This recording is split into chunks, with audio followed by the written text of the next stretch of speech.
Hello बच्चों, कैसे हैं आप लोग। तो एक बार मैं फिर हाजिर हूं देहरादून से हमारे सफर को आगे बढ़ाने के लिए। बच्चों, क्लास स्टार्ट होने से पहले मस्त होके बैठना, चौड़े होके बैठना, स्ट्रेस फ्री होके बैठना, क्योंकि एक बार फिर तुम्हारे भाई की क्लास है। तो बच्चों, आज ये चैप्टर हमारा कंप्लीट हो जाएगा और कल हम इसके खूब सारे 100+ करीब 150 PYQ क्वेश्चंस कंप्लीट करेंगे। ठीक, तो आज का एजेंडा क्या है वो मैं आपको बता देता हूं। सबसे पहले हम एनसीईआरटी रीड करेंगे। जो हमने C4 साइकिल पढ़ा था उसकी एनसीईआरटी रीड करनी है। फिर हम फोटो रेस्पिरेशन पढ़ेंगे और फिर फैक्टर अफेक्टिंग फोटोसिंथेसिस पढ़ेंगे। फोटो रेस्पिरेशन में 99.9% चीजें मैं आपको कल बता चुका हूं, तो आज कुछ पढ़ने के लिए उसमें रहेगा नहीं। ठीक है, बस उन चीजों को सीक्वेंस में लिखना पड़ेगा। ठीक है, कुछ कुछ नहीं रहेगा इसके अंदर पढ़ने के लिए। ठीक है, एनसीईआरटी रीड करनी है। 90% 99% आपको टॉपिक आता है, एक दो लाइन वो मैं आपके क्लियर कर दूंगा। Factor affecting photosynthesis easy topic है, फर्जी टॉपिक है। तो कहने का मतलब यह है कि आप आज अपने छोटे भाई बहन के साथ लेक्चर अटेंड कर सकते हैं, आपको कहीं पर कोई दिक्कत नहीं आएगी। ठीक है, तो चलिए एक बार हम फटाफट स्टार्ट करते हैं। जल्दी जल्दी स्टार्ट करते हैं, जल्दी जल्दी खत्म करते हैं, जल्दी जल्दी फ्री करते हैं। ठीक है, चलिए एक बार यस लिख दीजिए। एक बार जल्दी से यस लिख दीजिए।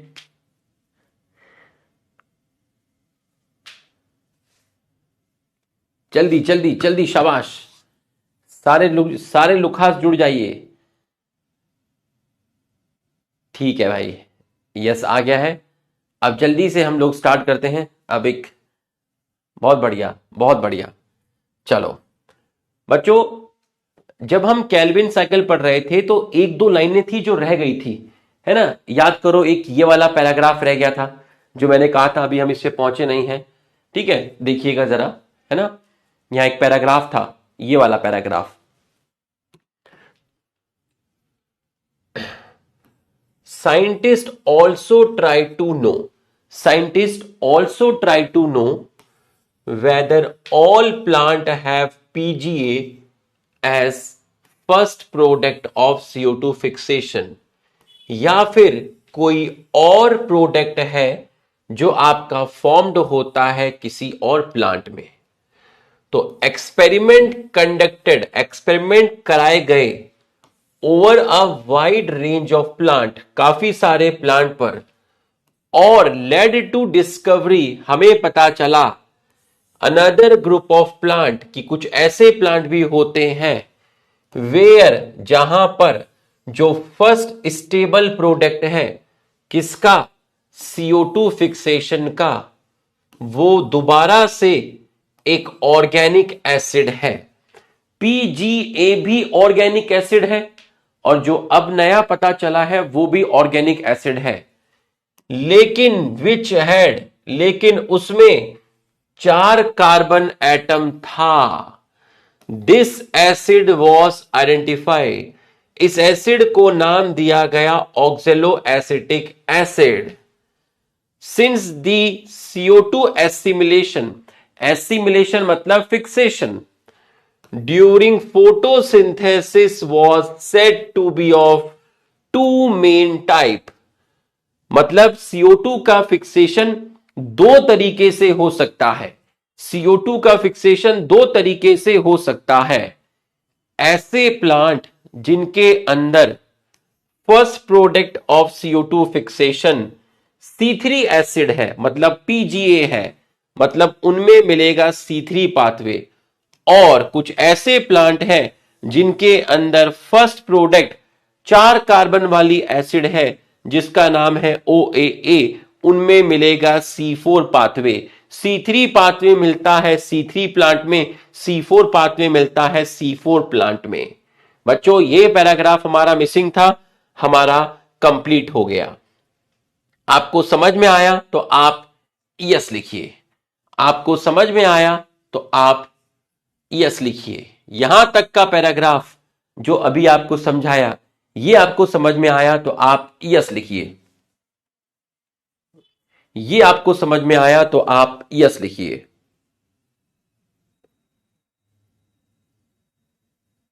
चलिए, ये आपको समझ में आ गया है। अब ये पुराना पैराग्राफ है बेटा, ये C3 के डिस्कस कर रहा हूं। इसके बाद C4 की एनसीईआरटी रीड की जाएगी। ये कुछ लाइनें थी जो हमारी C3 में रह गई थी, जो मैंने आपसे कहा था उसका सही समय आएगा। ठीक है, फॉर एवरी CO2 मॉलिक्यूल, हर एक CO2 मॉलिक्यूल जो कि केल्विन साइकिल में एंटर करता है और उसके फिक्सेशन में 3 मॉलिक्यूल ऑफ ATP और 2 NADPH कंज्यूम होते हैं। It is probably to meet the difference in number of ATP and NADPH used in the dark reaction that cyclic photophosphorylation takes place। इन्होंने ये बोला कि ATP ज्यादा कंज्यूम होते हैं, NADPH कम कंज्यूम होते हैं। तो ज्यादा ATP कंज्यूम होते हैं, NADPH कम कंज्यूम होते हैं। ATP की संख्या 3 है, NADPH की संख्या 2 है। तो अगर ज्यादा ATP की जरूरत पड़ती है, जैसे आपने देखा C4 साइकिल में 30 ATP की जरूरत पड़ती है, लेकिन C3 के अंदर तो 18 ATP की जरूरत पड़ती है फॉर 6 CO2। तो अगर कभी एडिशनल ATP की रिक्वायरमेंट होगी तो वो एडिशनल ATP की सप्लाई कौन करेगा? उसकी सप्लाई होगी किससे? साइक्लिक फोटोफॉस्फोरिलेशन से। साइक्लिक फोटोफॉस्फोरिलेशन में NADPH फॉर्म नहीं होता, वहां सिर्फ ATP फॉर्म्ड होता है। तो ATP ज्यादा कंज्यूम हो रहे हैं एज कंपेयर टू NADPH, और C4 के अंदर भी C3 के कंपेयर में ज्यादा ATP कंज्यूम हो रहे थे 30। तो कभी ATP की कमी ना पड़ जाए तो ATP की अगर हमें ज्यादा जरूरत पड़ेगी तो नॉन साइक्लिक के अलावा हमारे पास कंपनसेट करने के लिए साइक्लिक फोटोफॉस्फोरिलेशन है, क्योंकि वहां पर भी ATP फॉर्म्ड होते हैं। समझ में आया तो यस लिखिए।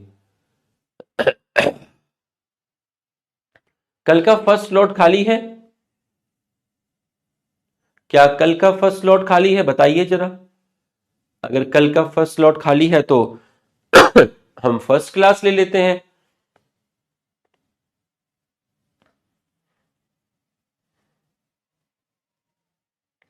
यस सर, मतलब ये लाइन आपको समझ में आ गई है। ये लाइन आपको समझ में आ गई है, ठीक। Tomorrow you guys don't have class in your first slot. कल आपका फर्स्ट स्लॉट खाली है, ये आपको समझ में आ गया है।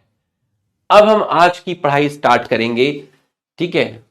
खाली है, ठीक है, खाली है तो अगर खाली है तो क्लास ले लेंगे, है ना।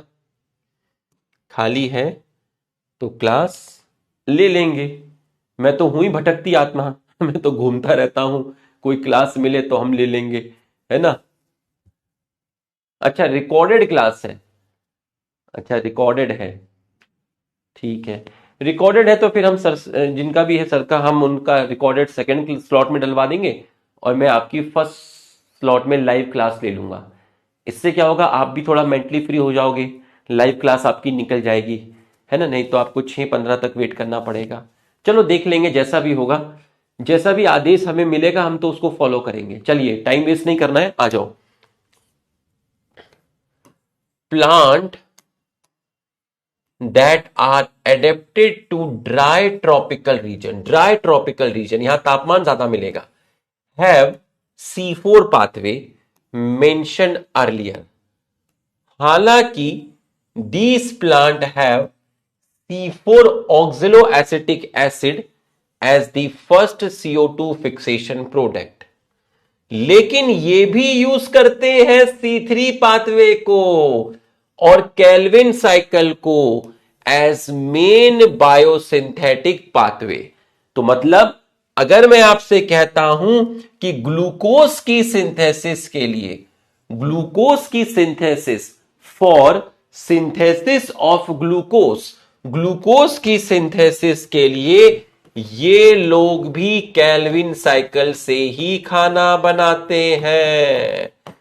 ग्लूकोज की सिंथेसिस के लिए खाना ये लोग भी केल्विन साइकिल से बनाते हैं। Then in what way are they different from C3 plant? This is question that you may reasonably ask. तो आपके दिमाग में क्वेश्चन आएगा कि ये C3 प्लांट से अलग क्यों है। कितने सारे डिफरेंस आपको बताए थे। पहला, प्रोडक्ट कौन है, फिक्सेशन कौन करता है, एंजाइम कौन है, सब एक्सेप्टर कौन है CO2 का, बंडल शीट, क्रैंज एनाटमी, ठीक है, दो तरह के क्लोरोप्लास्ट, बहुत सारे डिफरेंस आपको बताए थे, ठीक है। इसकी, हाँ, बहुत तरह के डिफरेंस आपको बताए थे, ठीक है। C4 plant are special, they have special type of leaf anatomy, they tolerate high temperature, 30 से 40 डिग्री तापमान बताया था, high temperature, they show response to high light intensity, ये हाई टेम्परेचर पे रिस्पॉन्ड करते हैं, हाई लाइट इंटेंसिटी पे respond करते हैं। But C3 plant high temperature पर फोटो रेस्पिरेशन शो करता है, कल बताया था, और ये भी बताया था, इसलिए C3 प्लांट ज्यादा बेटर एडेप्टेड होते हैं लो टेम्परेचर पर, क्योंकि वो हाई टेम्परेचर पर फोटो रेस्पिरेशन शो करते हैं, कल बताया था। इनमें एक प्रोसेस नहीं होता जिसको फोटो रेस्पिरेशन बोलते हैं, इसलिए यहां पर प्रोडक्टिविटी, ईल्ड ज्यादा होती है, ग्रेटर प्रोडक्टिविटी ऑफ बायोमास। ठीक, let us understand this one by one. हाँ, तो हमें भी कौन सी जल्दी है, ठीक है, one by one. Study vertical section of leaf, ये लीफ है, यहां से कट करो, vertical section of leaf, one of C3 plant and other of C4 plant. C3 की पत्ती लो और C4 की पत्ती लो और उनकी पत्ती को स्टडी करो। Do you notice the difference? अरे देखने तो दो पहले।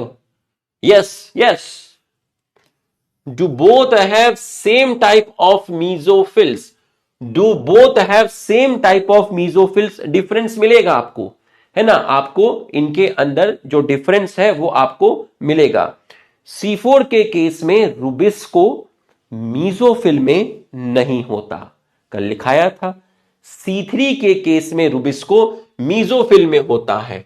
Do you notice the difference? Yes. Do both have same type of mesophyll?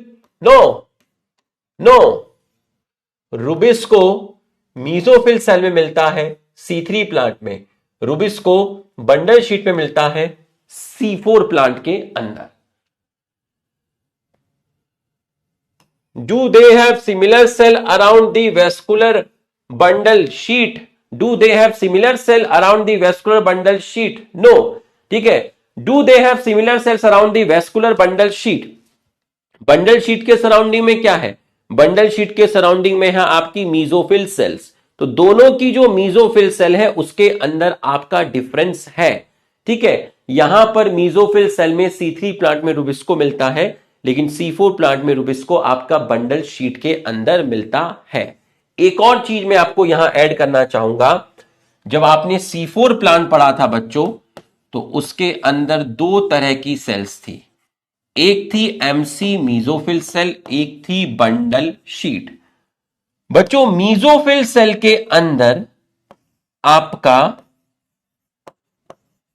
Grana मिलता है, बंडल शीट के अंदर ग्रेना नहीं मिलता, तो वहां क्लोरोप्लास्ट में ग्रेना नहीं मिलता, वहां ए ग्रेनल क्लोरोप्लास्ट मिलता है, और मीजोफिल सेल में ग्रेनल क्लोरोप्लास्ट मिलता है।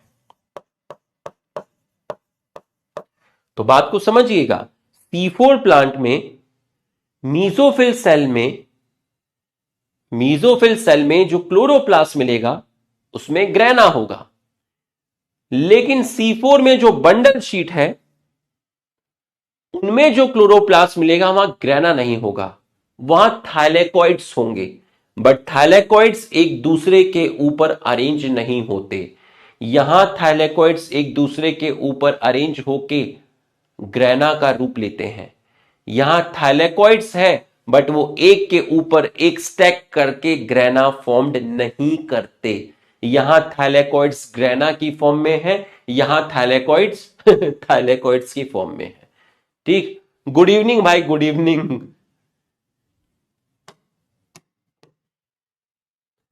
द पर्टिकुलरली लार्ज सेल जो बड़ी सेल है around vascular bundle of C4 plant, उसको बंडल शीट बोलते हैं। और लीफ में एक स्पेशल एनाटमी है जिसको क्रेंज एनाटमी बोलते हैं। क्रेंज का मतलब बताया था वृत्त, और उसको आप बोले थे reflection of arrangement of cell. किन सेल्स का अरेंजमेंट? बंडल शीट सेल्स का अरेंजमेंट। किसके सराउंडिंग में? वेस्कुलर बंडल के सराउंडिंग में। The bundle sheath cell may form several layers around vascular bundle. They are characterized by having large number of chloroplast, जिसकी wall बताई गई थी थिक, जो इम्परमिएबल होती है गैसियस एक्सचेंज के, और इनमें इंटरसेलुलर स्पेस नहीं मिलते। You may like to cut a section of leaf of C4 plant. No, मैं नहीं कट करना चाहता। ठीक है, यू मे लाइक, आप कर सकते हो। यू मे लाइक, आप कर सकते हैं। You may like to cut a section of leaf of C4 plant. Maize C4 है, सरगम C4 है, तो आप वहां पर मीजोफिल सेल्स का डिस्ट्रीब्यूशन देखिए और क्रेंज एनाटमी देखिए। बाद में देखेंगे नीट निकालने के बाद।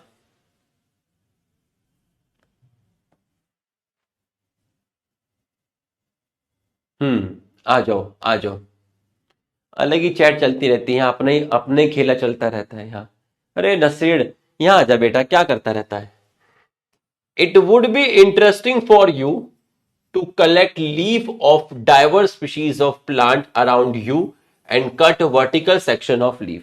आपके आसपास जो पत्तियां हैं उनको उठा के लाइए, उनके वर्टिकल सेक्शन को कट करिए और माइक्रोस्कोप में देखिए। अभी यहीं बैठे रहना क्लास में, बाद में देखना। ठीक है, ऑब्जर्व करो उसको। कहां पर? माइक्रोस्कोप में। Look for the bundle sheath around the vascular bundle. Bundle sheath cell को देखिए। वाह वाह, the presence of bundle sheath would help you identify C4 plant.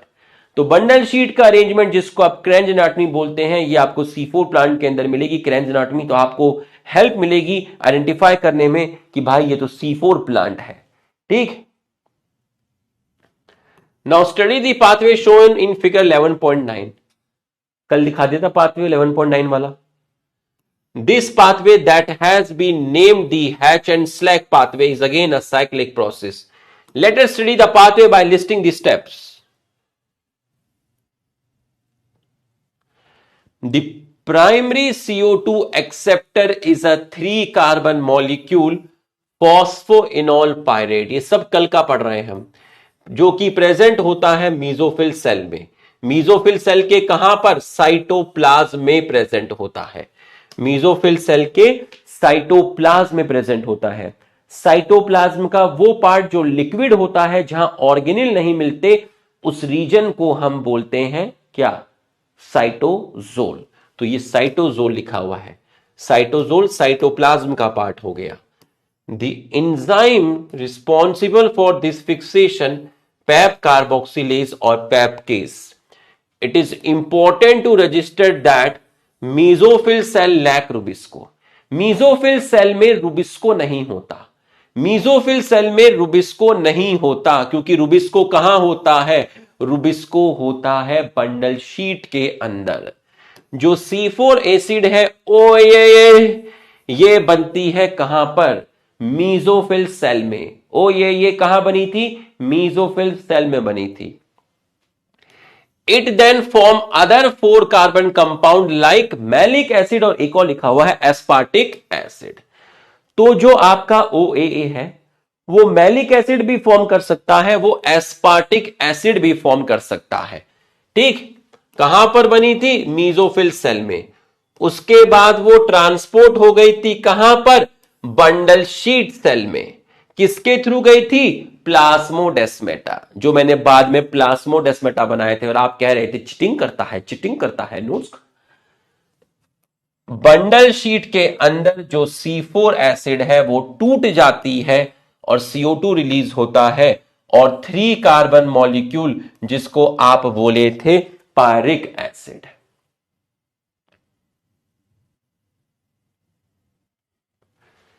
Three carbon molecule मतलब पायरिक एसिड वापस आ जाती है मीजोफिल में, जहां वो कन्वर्ट होती है पैप में, जहां 2 एटीपी कंज्यूम होते हैं, तो साइकिल कंप्लीट हो गई।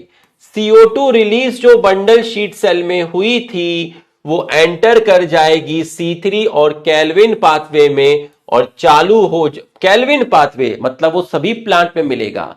C4 प्लांट में भी केल्विन पाथवे है, C3 प्लांट में भी केल्विन पाथवे है। The bundle sheath cells are rich in an enzyme ribulose bisphosphate carboxylase oxygenase, जिसको आप कहते हैं रुबिस्को। लेकिन बंडल शीट में पैपकेस नहीं मिलता, पैपकेस मिलता है मीजोफिल सेल के अंदर।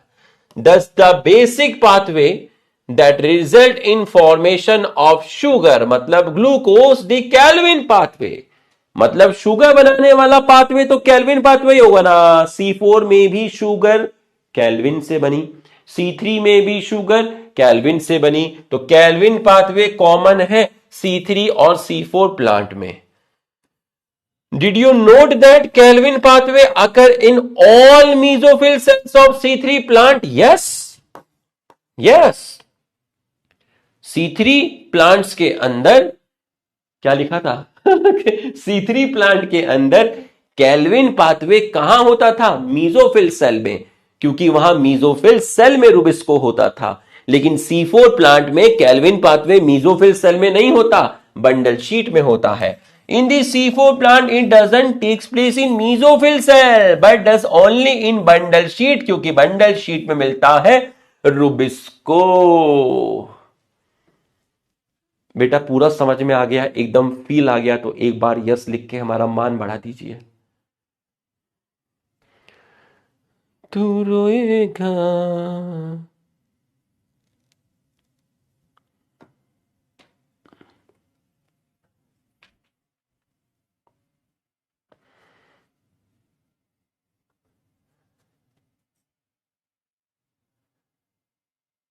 ये मान बढ़ गया, सम्मान बढ़ गया।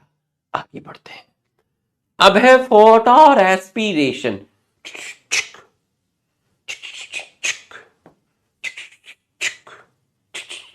पढ़ लिया मैंने पढ़ लिया इतनी जल्दी जल्दी पढ़ लिया, क्या लिखा है। चलो भाई डालो हेडिंग फोटो रेस्पिरेशन। फोटो तो अबे तुम ऐसे मत पढ़ना, मेरे को तो 13-14 साल हो गए, तो मेरे को पढ़ा हुआ है पहले से, सब याद है। तुम ऐसे मत पढ़ना नीट के लिए रख के, ठीक है, तुम्हारा खेला हो जाएगा। ठीक है, फोटो रेस्पिरेशन हम तो इतने टाइम से पढ़ा रहे हैं तो याद रहती हैं चीजें। ठीक है, फोटो रेस्पिरेशन पता चला तुमने बॉटनी कैसी की तैसी कर दी एग्जाम में। ठीक है, फोटो रेस्पिरेशन। देखो फोटो रेस्पिरेशन में दो वर्ड है, एक वर्ड है फोटो और एक है respiration.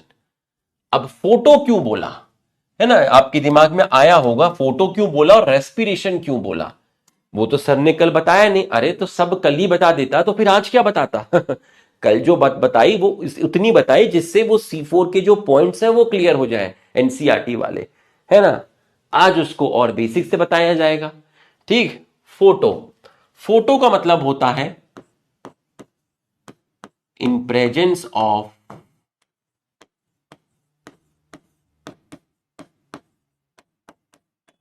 Light, in presence of light. Respiration का मतलब होता है intake of oxygen in presence of light, और रेस्पिरेशन का मतलब होता है intake of oxygen. So in presence of light, intake of oxygen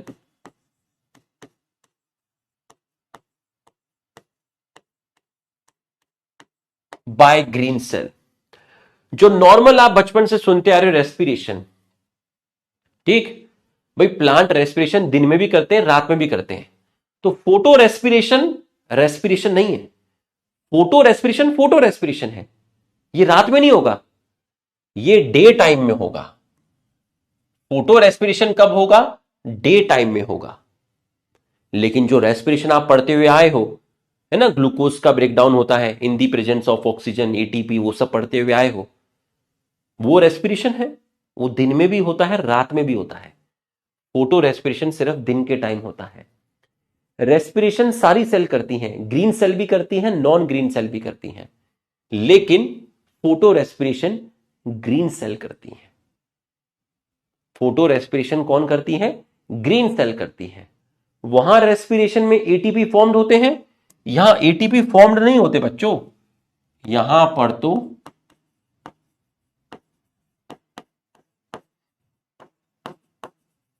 energy consumed होती है। यहां क्या होता है? यहां कार्बोक्सिलेशन नहीं होता, यहां ऑक्सीजनेशन होता है। किसका? आरयूबीपी का। तो हुआ क्या? RuBP plus oxygen. आरयूबीपी के एक मॉलिक्यूल में कितना कार्बन? 5 कार्बन। ठीक, आरयूबीपी के एक मॉलिक्यूल में 5 कार्बन। ऑक्सीजन जुड़ा, एंजाइम क्या है? रुबिस्को की उस पर कैसे बिहेव किया? ऑक्सीजनेस। ऐसा कब होता है? ऐसा तब होता है जब या तो हाई टेम्परेचर हो या CO2 कम हो, ऑक्सीजन ज्यादा हो। तो आपका क्या फॉर्म्ड होगा? आपका फॉर्म्ड होगा 3PGA। 3PGA में 3 कार्बन। तो सर इसमें खराबी क्या है? 3PGA तो केल्विन साइकिल में ही बनता था। देख खराबी क्या है। प्लस खराबी यह है कि इसमें फॉस्फोग्लाइकोलेट बनेगा, और फॉस्फोग्लाइकोलेट जो है वो केल्विन साइकिल में एंटर नहीं करता। फॉस्फोग्लाइकोलेट, इसमें कार्बन नंबर होते हैं कितने? 2। तो कुछ लोग इसके बेसिस पर कि यहां पर जो फर्स्ट प्रोडक्ट है फॉस्फोग्लाइकोलेट, उसमें कार्बन नंबर 2 है, इसलिए कुछ लोग इसको C2 साइकिल भी बोल देते हैं। इसलिए कुछ लोग इसको C2 साइकिल भी बोल देते हैं। तो देख 5 कार्बन थे, 3 कार्बन और दूसरा कार्बन 2 कार्बन, तो 3 और 2 कितने हो गए? 5 हो गए। पहला प्रोडक्ट में कार्बन नंबर 2 है, तो आपको इसको बोल दिया C2 साइकिल। ठीक है, ये एक वेस्टफुल प्रोसेस है। कहां होता है यहां लिखाने की जरूरत नहीं है, सब लिखा चुका हूं। C3 प्लांट में होता है। चलो लिख देता हूं। C4 में क्यों नहीं होता उसका रीजन कल बता दिया। कुछ है ही नहीं बचाने के लिए, कुछ है ही नहीं। में CO2 का फिक्सेशन नहीं होता, ये भी मैंने कल ही बता दिया था। No CO2 fixation. तो यहां कार्बन का क्या होता है? लॉस होता है। इस प्रोसेस में CO2 और अमोनिया आपकी फॉर्म्ड होती है, रिलीज होती है, एक्स्ट्रा CO2 रिलीज होती है। इस प्रोसेस में CO2 अमोनिया फॉर्म्ड होती है। और कहां पर होता है ये भी एक साइक्लिक प्रोसेस है जो 3 जगह पर मिलकर होता है। पहला है क्लोरोप्लास्ट, दूसरा है पेरोक्सीसोम, नाम याद रखना, और तीसरा है माइटोकॉन्ड्रिया। तो क्लोरोप्लास्ट, पेरोक्सीसोम माइक्रो बॉडी है। आपने cell the unit of life में लास्ट टॉपिक देखा था जिसमें 2 लाइन लिखी है, एनसीईआरटी में लिखा हुआ है माइक्रो बॉडी। तो ये जो पेरोक्सीसोम है बच्चों, ये माइक्रो बॉडी है। तो ये 3 लोग मिलकर इस प्रोसेस को करते हैं। ठीक है, चलिए आप इसको लिख लीजिए। मैं इसकी एनसीईआरटी पढ़ता हूं क्योंकि इसकी सारी चीजें मैं डिस्कस कर चुका हूं। ठीक है, आज हल्की क्लास है, मतलब इसका हो चुका है चैप्टर के साथ, जो हमने करना था हम सब कुछ कर चुके हैं, सब आसान है। अभी देख लीजिए, आप कल का ही पढ़ रहे हैं हम लोग, इसमें बस एक यही चीज तो बताई है, इनटेक ऑफ यही बताया बस, ग्रीन सेल है ना। बाकी तो मेरे को लगता है ये सारी चीज तो हमने कल ही पढ़ी हुई है ना, ये चीज ऐड की है बस। बाकी तो C4 भी कल का ही चल रहा था, है ना। मेन जो देखो, हर चैप्टर की ना एक यूएसपी होती है, जैसे मॉर्फोलॉजी है उसकी फैमिलीज थी, समझे। तो हर चैप्टर की वो होती है, जैसे प्लांट ग्रोथ आपने पढ़ा है ना, प्लांट ग्रोथ के अंदर आपका जो ऑक्सिन है ना वो है, उसको पकड़ लिया तो सारी चीजें समझ में आ गई। ऐसे ही फोटोसिंथेसिस में क्या है, लाइट रिएक्शन है, वो जो मैंने इतना बड़ा गोला बनाया था ना वो है, वो हुआ तो फिर कड़ी से कड़ी जुड़ती जाती है और चीजें स्मूथली चलती हैं आगे। आ जाओ, पूरा फोकस करना, अच्छे से समझना, ठीक है। Let us try and understand one more process that create an important difference between C3 and C4 plant. वो क्या है सर? वो है photo respiration. To understand photo respiration को समझने के लिए we have to know a little, हमें थोड़ा बहुत जानना पड़ेगा। किसके बारे में? हमें जानना पड़ेगा first step of Calvin pathway. But sir हम तो कैल्विन नहीं पढ़ रहे, लेकिन हमें जानना पड़ेगा, ठीक है सर। जो फर्स्ट स्टेप होता है CO2 फिक्सेशन का, सर वो तो कार्बोक्सिलेशन होता है, हाँ। और सर कार्बोक्सिलेशन के अंदर RuBp CO2 के साथ कंबाइंड होता था, हाँ। जहां रुबिस्को कार्बोक्सिलेज की तरह बिहेव करता था, यस। जहां आपके दो मॉलिक्यूल बनते थे PGA के, बिल्कुल सही है। सर क्या ये इक्वेशन फोटो रेस्पिरेशन? नहीं, this equation is not photo respiration, this equation is not photo respiration, but ये C3 साइकिल का फर्स्ट स्टेप है। तो ये जो चीज हो रही है ये गुड बॉय है, मतलब ये तो अच्छी बात है ना भाई, अगर ये हो रहा है ये तो अच्छी बात है। लेकिन फोटो रेस्पिरेशन गुड बॉय नहीं है, ये बैड बॉय है, बैड बॉय, ए बॉयज, बैड बॉयज, ठीक है। ये इक्वेशन फोटो रेस्पिरेशन नहीं है, ये तो C3 का स्टेप लिखा हुआ, ये तो एक अच्छी बात है भाई। RuBp CO2 के साथ जुड़ रहा है तो एक अच्छी बात है, लेकिन ये जो है ये आपकी एक अच्छी चीज नहीं है। आ जाओ, rubisco that is most abundant enzyme in the world. Do you wonder why? Yes, reason बताएंगे, बिल्कुल बताएंगे। ये हर प्लांट में मिलेगा, C3 में भी मिलेगा, C4 में भी मिलेगा, yes yes, it is present in all photosynthetic plant, चाहे C3 हो या C4 हो, बॉयज C3 हो या C4 हो, सब में रुबिस्को मिलेगा। तो इसकी मात्रा तो एबंडेंट पाई जाती है, बहुत ज्यादा पाई जाती है। Is characterized by the fact that its active site can bind both CO2 and O2। तो इस एंजाइम की जो एक्टिव साइट है, जहां सबस्ट्रेट बाइंड करते हैं, उस एंजाइम की एक्टिव साइट पर CO2 भी बाइंड कर सकता है, ऑक्सीजन भी बाइंड कर सकता है। मतलब दोनों में कंपटीशन है, CO2 भी बाइंड कर सकता है, ऑक्सीजन भी बाइंड कर सकता है, CO2 भी बाइंड कर सकता है, मतलब रुबिस्को पर CO2 भी बाइंड कर सकता है, ऑक्सीजन भी बाइंड कर सकता है। हेंस दी नेम, क्योंकि इनके नाम में क्या है, इनके नाम में कार्बोक्सिलेज भी है, ऑक्सीजनेज भी है। हे रुबिस्को, ठीक है, तेरे नाम में कार्बोक्सिलेज भी है, ऑक्सीजनेज भी है, क्योंकि मेरे ऊपर CO2 भी बाइंड कर सकता है, मेरे ऊपर ऑक्सीजन भी बाइंड कर सकता है। Can you think how this could be possible? Yes, temperature अगर ज्यादा है और ऑक्सीजन की अवेलेबिलिटी ज्यादा है तो ऑक्सीजन एंजाइम पर बाइंड होना पसंद करेगा। Rubisco has much greater affinity for CO2। कब कब? when CO2 ratio O2 is nearly equal.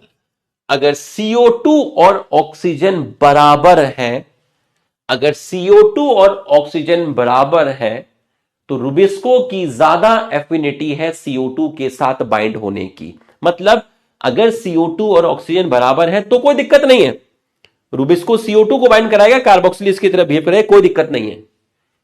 Imagine करो what would happen if this were not so, अगर ऐसा नहीं हुआ तो क्या होगा? तो इनकी बाइंडिंग होगी competitive.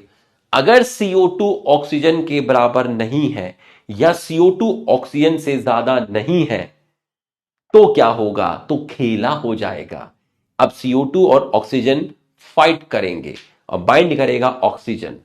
This binding, it is the relative concentration of O2 and CO2 that determine which of the two will bind. ठीक है, अगर CO2 ज्यादा है, ऑक्सीजन आपका नहीं है, देखिए CO2 ज्यादा है, ठीक है, तो फोटो रेस्पिरेशन नहीं होगा। CO2 ऑक्सीजन के बराबर है, तब भी फोटो रेस्पिरेशन नहीं होगा। लेकिन CO2 कम है और ऑक्सीजन ज्यादा है तो आपका फोटो रेस्पिरेशन होगा। CO2 ज्यादा है ऑक्सीजन से, फोटो रेस्पिरेशन नहीं है। CO2 ऑक्सीजन के बराबर है, फोटो रेस्पिरेशन नहीं है। CO2 कम है, ऑक्सीजन ज्यादा है, फोटो रेस्पिरेशन है। In the C3 plant, some oxygen binds to rubisco and CO2 fixation is decreased. Here RUBP instead of being converted to 2 molecule of PGA, यहां पर RUBP इसके बजाय कि वो 2 molecule of PGA में RUBP instead of being converted to 2 molecule of PGA, ठीक है, binds with, क्या लिखा है, here the RUBP instead of being converted to 2 molecules of PGA, यहां पर RUBP 2 molecules of PGA बनाने के बजाय क्या करता है? बाइंड करता है ऑक्सीजन के साथ और बना लेता है 1 molecule of phosphoglycerate and phosphoglycolate, जिसमें कार्बन नंबर है 2, और इसको आप बोलते हैं photo respiration. In the photorespiratory pathway, there is neither synthesis of sugar, ना शुगर बनता है ना ATP बनती है। Rather it result in release of CO2, बल्कि यहां CO2 रिलीज होती है with the utilization of ATP, मतलब यहां एनर्जी फॉर्म्ड नहीं होती, एनर्जी कंज्यूम्ड होती है। In the photorespiratory pathway, there is no synthesis of ATP और NADPH, बल्कि ATP कंज्यूम होते हैं। Biological function of photorespiration is not known yet, अभी नहीं ना पता तो हम कहां से बताएं भाई।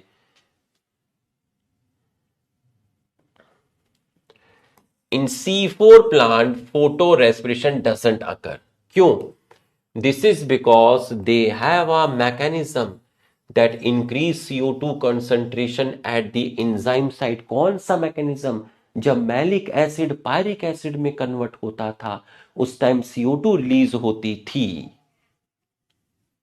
This takes place when C4 acid from the mesophyll cell is broken down in bundle sheet cell to release CO2.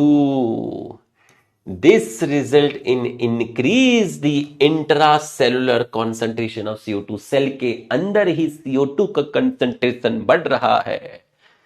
ये इंश्योर करता है कि रुबिस्को कार्बोक्सिलेज की तरह बिहेव करेगा और उसकी ऑक्सीजनेज एक्टिविटी मिनिमाइज हो जाएंगी।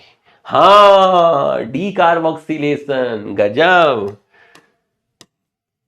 मेरा लुक्खा बड़ा हो गया है, थोड़े दिन में क्लास 12th में चला जाएगा।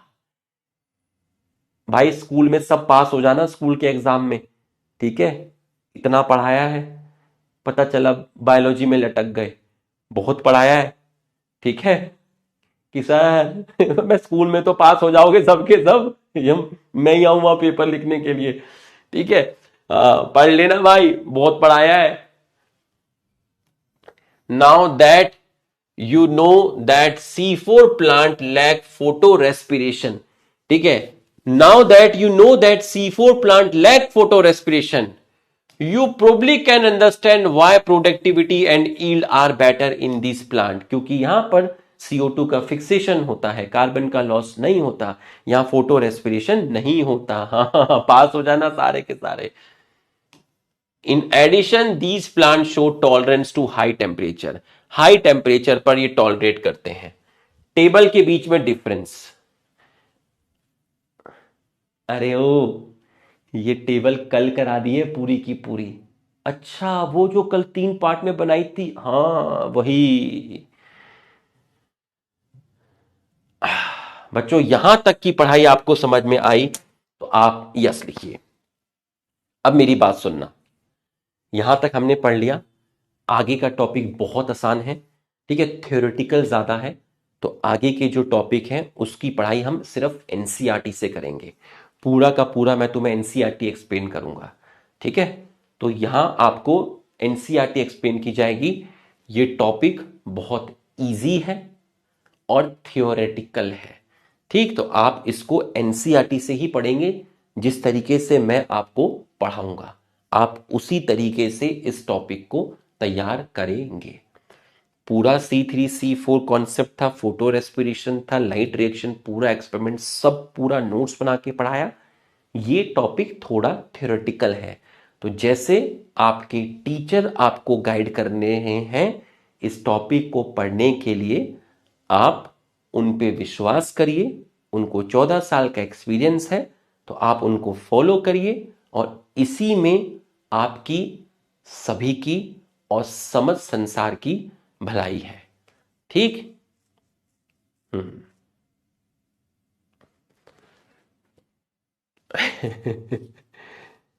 मैं देखो मैं समझा रहा हूं कैसे करना है, ठीक है। उसके बाद भी 2 4 लिख रहे हैं notes notes notes notes notes notes. कुछ तो ईश्वर का तो खौफ खाओ। मैं क्लास बंद कर दूं, जाऊं?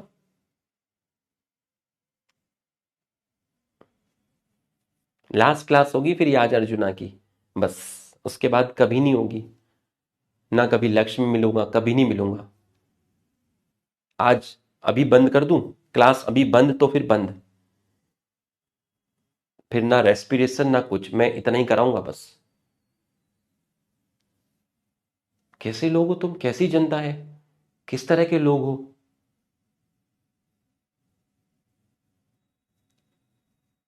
तुमको तमीज मैनर्स भी नहीं है बात करने के।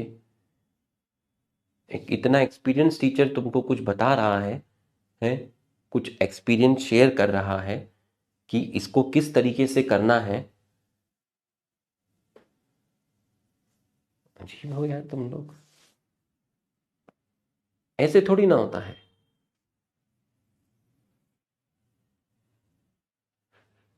ये इतना बेहतरीन पूरा का पूरा एक्सप्लेनेशन किया है, यहाँ पर देखिए कितने अच्छे से एक्सप्लेनेशन किया है एक एक चीज का। ये देखिए अदरक, चाय पत्ती, मिल्क, चाय, शुगर, सब है, पूरा का पूरा इतनी बेहतरीन तरीके से एक्सप्लेन किया है पूरा का पूरा।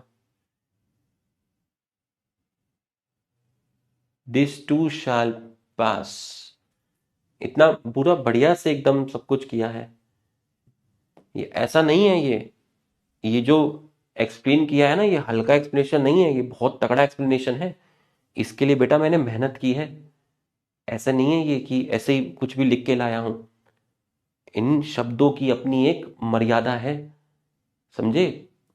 ये भी ऐसे नहीं है, इन शब्दों में अपनी ग्रेविटी है, अपना एक्सपीरियंस है, ये नॉलेज है। ऐसा नहीं है ये किसी टॉपिक को इतना आसान बनाया है, ऐसे मत किया करो यार। वाटर क्या करता है, टेम्परेचर क्या करता है, फैक्टर क्या है, ये है इसके अंदर, ठीक है। तो मैं तुमको इससे पढ़ा देता हूं, पूरा का पूरा अच्छे से समझा देता हूं, और फिर इसका हैंड रिटन नोट्स प्रोवाइड कर दूंगा पूरा का पूरा। अब ठीक है, यहां से लेके, ठीक है, फैक्टर से लेके इसके बाद का अपना हैंड रिटन नोट्स तुमको प्रोवाइड कर दूंगा, फिर ठीक है? बताओ। अरे मैं तो तुम्हारे लिए इतना प्लान करके बैठा हूं कि पूरा फरवरी तक, क्या बोलते हैं, रिवीजन करके पढ़ाऊंगा, सब कुछ पूरा का पूरा रिवाइज कराऊंगा। तुम ऐसे डिसरिस्पेक्ट करोगे तो अच्छा थोड़ी ना लगता है।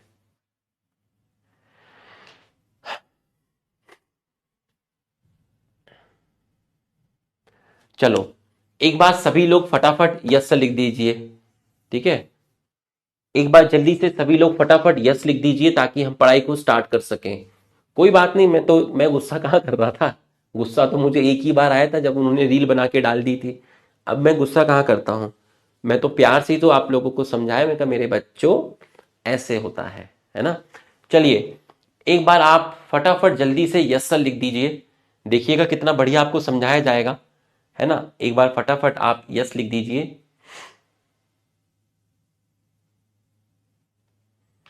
चलिए एक बार यस आ गया है, आइए तो पूरा ध्यान से समझना, ठीक है। बहुत आसान टॉपिक है, एकदम रिलैक्स होके बैठना, है ना। फोटोसिंथेसिस कंप्लीट हो चुका है, बस कुछ फॉर्मेलिटीज बची हैं, इन टॉपिक को कंप्लीट करना है, ठीक है। बट हमें अच्छे से समझ के ही कंप्लीट करना है। An understanding of the factor that affect photosynthesis is necessary. Photosynthesis को कौन कौन से फैक्टर कंट्रोल करते हैं, हमें यह समझना भी जरूरी है। The rate of photosynthesis is very important in determining the yield of the plant, including crop plant. Photosynthesis का रेट कम है या ज्यादा है, तो रेट ऑफ फोटोसिंथेसिस मतलब एक पर्टिकुलर टाइम के साथ फोटोसिंथेसिस इंक्रीज हो रहा है या डिक्रीज हो रहा है, CO2 का फिक्सेशन इंक्रीज हो रहा है या डिक्रीज हो रहा है, यह हमारे लिए जानना बहुत जरूरी है, स्पेशली क्रॉप प्लांट के केस में। भाई अगर फोटोसिंथेसिस कम होगा तो हमें वीट, मेज, राइस, जो हमारे मूलभूत खाने हैं, जो हम खाते हैं नॉर्मल, ठीक है, दालें, तो ये सब हमें कम मिलेंगी। तो बच्चों हमें रेट ऑफ फोटोसिंथेसिस को समझना बहुत जरूरी है, ठीक है, क्योंकि इससे कहीं ना कहीं जो प्लांट्स हैं उनकी ईल्ड, उनकी प्रोडक्टिविटी जुड़ी हुई है और उनके साथ हम लोग जुड़े हुए हैं। Photosynthesis is under the influence of several factors. Photosynthesis को बहुत सारे फैक्टर्स कंट्रोल करते हैं। उन फैक्टर्स को दो पार्ट में डिवाइड किया गया है। एक फैक्टर्स है इंटरनल, जिनको बोला गया प्लांट फैक्टर, और दूसरे फैक्टर है एक्सटर्नल। दूसरे फैक्टर है एक्सटर्नल। तो मैं एक एक करके आपको बताऊंगा कि इंटरनल फैक्टर्स कौन से हैं और एक्सटर्नल फैक्टर्स कौन से हैं। तो सबसे पहले हम इंटरनल फैक्टर्स के बारे में जानेंगे। जो प्लांट फैक्टर है, जिनको आप बोलते हैं इंटरनल फैक्टर्स, उसमें क्या क्या आता है? उसमें number, size, age, orientation of leaf, mesophyll cells, chloroplast, internal CO2। अब एक एक करके समझाता हूं। Number, size, age and orientation of leaf. अगर लीफ का नंबर ज्यादा होगा, अगर किसी प्लांट में लीफ का नंबर ज्यादा होगा तो उस लीफ में क्लोरोप्लास्ट का नंबर भी ज्यादा होगा। भाई अगर किसी पेड़ पर पत्तियां ज्यादा हैं तो उस पेड़ पर क्लोरोप्लास्ट का नंबर भी तो ज्यादा होगा। तो आपका फोटोसिंथेसिस भी क्या होगा? फोटोसिंथेसिस भी आपका क्या होगा? ज्यादा होगा। लीफ का नंबर ज्यादा तो क्लोरोप्लास्ट का नंबर ज्यादा, तो आपका फोटोसिंथेसिस भी क्या होगा? ज्यादा होगा। लीफ का साइज बड़ा, अगर पत्ती का साइज बड़ा है तो उसमें क्लोरोप्लास्ट ज्यादा पाए जाएंगे, तो आपका फोटोसिंथेसिस भी क्या होगा? ज्यादा होगा। लीफ, भाई आपके गार्डन में दो प्लांट हैं, एक पे पत्तियां बहुत ज्यादा हैं, एक में पत्तियां बहुत कम हैं, तो जहां पत्तियां ज्यादा हैं वहां टोटल क्लोरोप्लास्ट के नंबर ज्यादा होंगे, तो फोटोसिंथेसिस बढ़ गया। किसी लीफ का साइज बड़ा है तो बेटा वहां पर मीजोफिल सेल ज्यादा होंगी, वहां क्लोरोप्लास्ट का नंबर ज्यादा होगा। ठीक है, तो आपको मैंने नंबर बता दिया और साइज बता दिया। ठीक। ओरिएंटेशन ऑफ लीफ, लीफ इस तरीके से पेड़ पर अरेंज है कि उनको प्रॉपर सनलाइट मिल रही है ना। कई बार लीफ इस तरीके से कैनोपी बना लेती है ना। कैनोपी मतलब पेड़ का जो आकार होता है उसको कैनोपी बोला, है ना। तो लीफ कई बार इस तरीके से अपने को अरेंज कर लेती है कि काफी सारी लीव्स को लाइट ही नहीं मिल पाती। तो लीफ का ओरिएंटेशन इस तरीके से हो कि सभी लीफ को प्रॉपर सनलाइट मिले। टू गेट प्रॉपर सनलाइट तो आपका फोटोसिंथेसिस भी क्या होगा, ज्यादा होगा। ठीक, तो मैंने नंबर बता दिया, साइज बता दिया, ओरिएंटेशन बता दिया, एज नहीं बताया। एज देखिए, अगर एज ज्यादा है, लीफ ओल्ड है, मैच्योर है, तो उसमें फोटोसिंथेसिस ज्यादा होगा।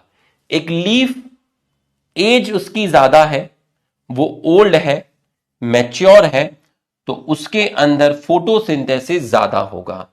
लेकिन अगर एज बहुत ज्यादा है, लीफ बहुत ज्यादा ओल्ड है, तो उसमें सेनेसेंस स्टार्ट हो जाएगा। सेनेसेंस मैंने आपको बताया था कि सेनेसेंस में क्लोरोफिल का डिस्ट्रक्शन हो जाता है, इसके बाद सीधा लीफ की क्या होती है, डेथ होती है। एज ज्यादा है, लीफ ओल्ड है, मैच्योर है, फोटोसिंथेसिस ज्यादा है। लेकिन अगर एज बहुत ज्यादा है, लीफ बहुत ज्यादा ओल्ड है, तो इसका मतलब उसकी मृत्यु होने वाली है। तो उसके अंदर जो भी प्रोसेस होते हैं, चाहे प्रोटीन की सिंथेसिस हो या मेटाबॉलिज्म हो या क्लोरोफिल का डिस्ट्रक्शन हो, ठीक है, ये क्लोरोफिल का डिस्ट्रक्शन प्रमोट होगा, प्रोटीन सिंथेसिस रुक जाएगी, मेटाबॉलिज्म रुक जाएगा, मतलब वो एक सेनेसेंस कंडीशन में आ गई है, जिसकी वजह से लीफ की क्या हो जाएगी, डेथ हो जाएगी। नंबर हो गया, साइज हो गया, एज हो गया, ओरिएंटेशन हो गया।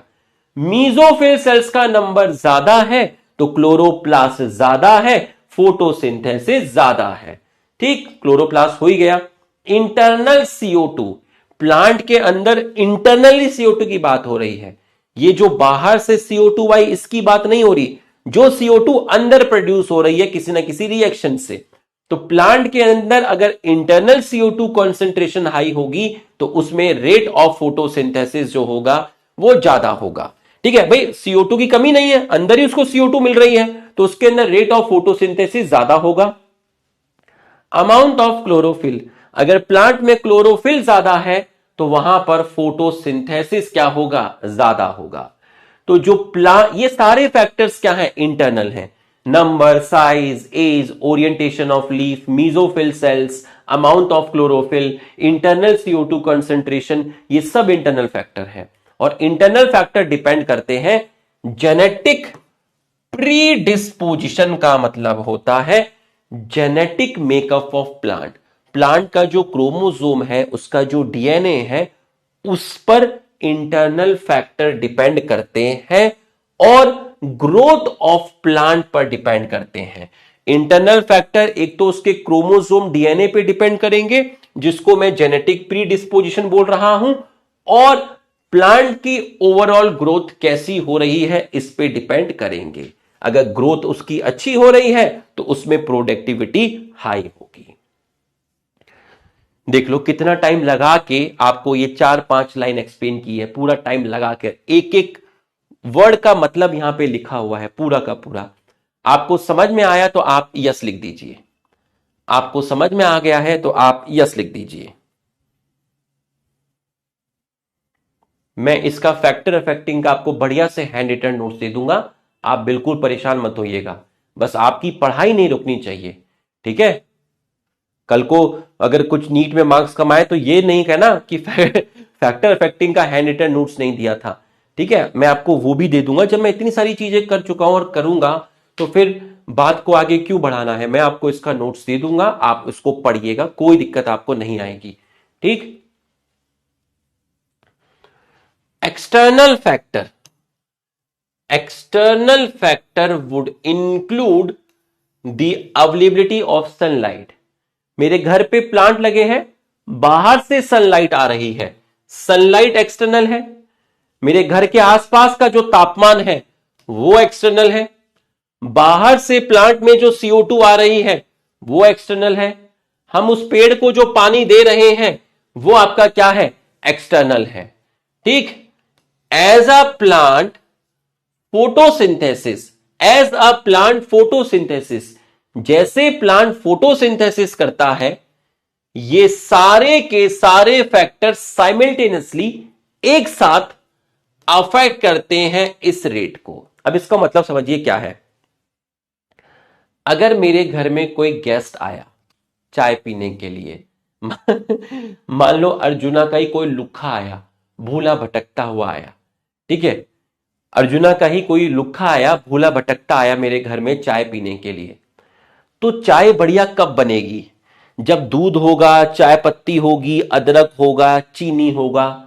तो चाय बनाने में ये सारे फैक्टर साइमल्टेनियसली काम करेंगे। पानी भी डाल दिया, थोड़ा पानी गर्म हुआ, पत्ती भी डाल दी, चीनी भी डाल दिया, अदरक भी डाल दिया, दूध भी डाल दिया, ये सब मिलकर क्या बनाएंगे? चाय बनाएंगे। तो जब तुम्हें फोटोसिंथेसिस करना है तो तुम्हें CO2 भी चाहिए, एक पर्टिकुलर टेम्परेचर चाहिए, तुम्हें लाइट भी चाहिए, तुम्हें पानी भी चाहिए, तुम्हें क्लोरोफिल भी चाहिए।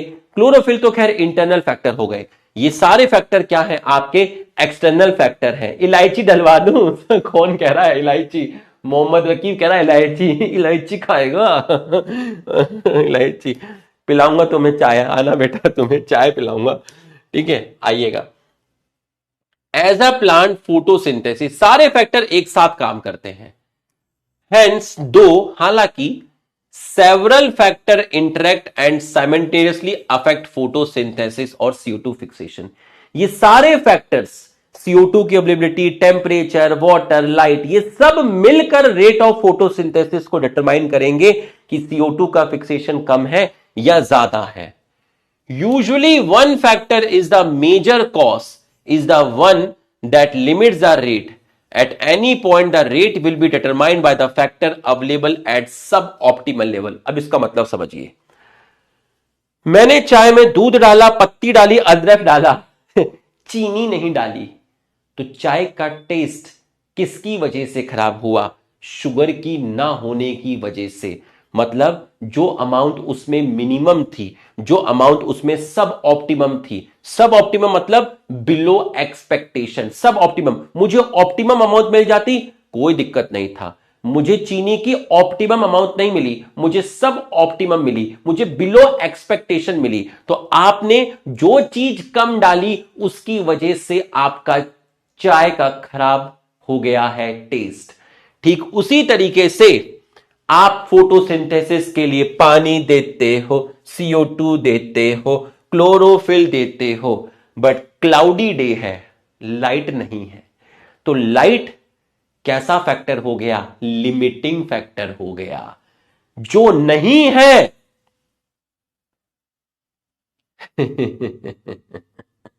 उसी की तो याद आती है दीवाने, जो नहीं है उसी की तो कमी महसूस होती है, जो है उसका सम्मान करते नहीं हो। तो बच्चों जो है वो तो है, बट जो नहीं होगा उसी को मिस किया जाएगा, और उसकी वजह से चाय का टेस्ट खराब हो गया, उसकी वजह से फोटोसिंथेसिस खराब हो गई। तो आपको मैंने वाटर दिया, CO2 दिया, क्लोरोफिल दिया, लेकिन लाइट नहीं दी, इसका मतलब लाइट हो गया मिनिमम, लाइट हो गया सब ऑप्टिमम, लाइट हो गया limiting. Rate of photosynthesis determined by limiting factor. तो यहां लिमिटिंग फैक्टर कौन हो गया? लाइट हो गया। आपको ऑप्टिमम लेवल चाहिए, आपको सब ऑप्टिमम लेवल नहीं चाहिए। यहां तक की बात समझ में आई तो आप यस लिखिए। यहां तक की बात आपको समझ में आई तो आप यस लिखिए। यहां तक की बात आपको समझ में आई तो आप यस लिखिए। अब चाय में सब डाल दिया, पत्ती नहीं डाली। अरे दीवाने, तू तो दूध में पानी डाल के पी गया लुखे। पत्ती नहीं डाली तो क्या हुआ? पानी डाला, दूध डाला, दूध में ज्यादा पानी डाल के पी गया। समझा मेरी बात को? हाँ, जो दूध तुझे पीना था 80 रुपए लीटर, तू पी गया 50 रुपए लीटर वाला दूध, जिसमें पानी बहुत ज्यादा होता है। देखना दूध भी अलग अलग तरीके आते हैं, एक तो पैकेट वाले आते हैं पास्चराइज, उसकी तो मैं बात नहीं करूंगा, वो तो ठीक है, ठीक है। एक होता है जब हम भैंस के वहां पर, गाय भैंस के वहां पर जाते हैं, दूध निकलवा के लाते हैं अपने साथ, वहां पूरा ईमानदारी से मिलता है। एक होता है जो घर में देने आता है भैया, जो पौ पौ पौ बजाते हैं, अब वो निकालते हैं डब्बा और एक और डाला, एक और डाला, इतने में हो जाता है। उसके बाद भी वो खुशी के लिए और आधा डाल देते हैं तू भी खुश हो जाता है, अरे यार 1 लीटर लेने के बाद ही भैया आधा और डाल रहे हैं, अरे दीवाने वो पहले ही डाल के लाया है, इतना डाल के लाया है कि भाई समझ रहा है ना। मैं देखता था जब हमारे घर में दूध आता था, मैंने कहा यार भैया तो इतना सबको डालते होंगे यार, कैसे काम चलता होगा। अरे वो इतना इसलिए डालते हैं ताकि तुम उसके वहां दूध लेने ना हो, यहीं पर खुश रहो और यहां पियो पानी वाला, समझ रहे हो। उनको वो 80 रुपए लीटर बेच के इतना मुनाफा नहीं है जितना उनको वो 55-50 वाला बेच के मुनाफा है। उसमें तो वो कंसंट्रेटेड एचसीएल थोड़ी ना डाइल्यूट एचसीएल है वो तो भाई, समझ रहे हो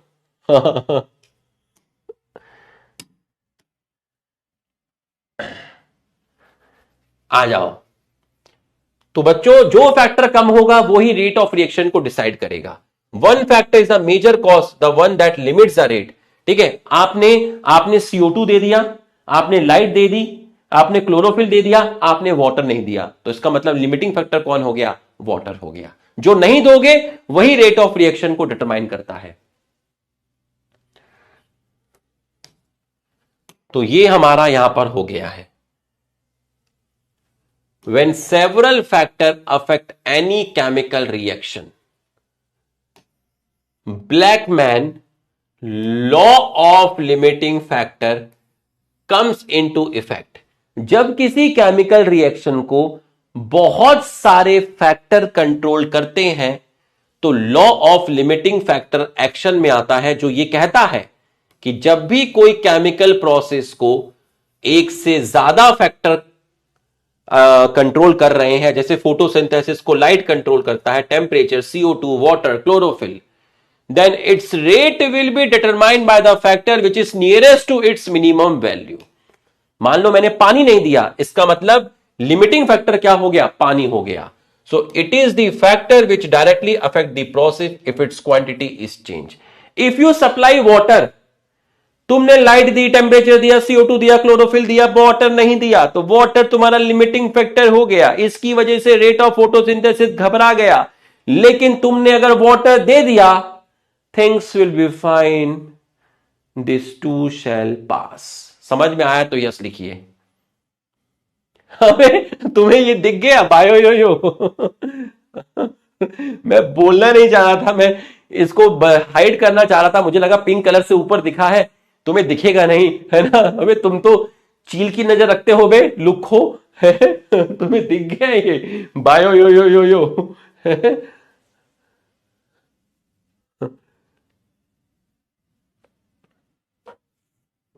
चलो यहां तक समझ में आ गया है, यहां तक की पढ़ाई आपको समझ में आ गई है।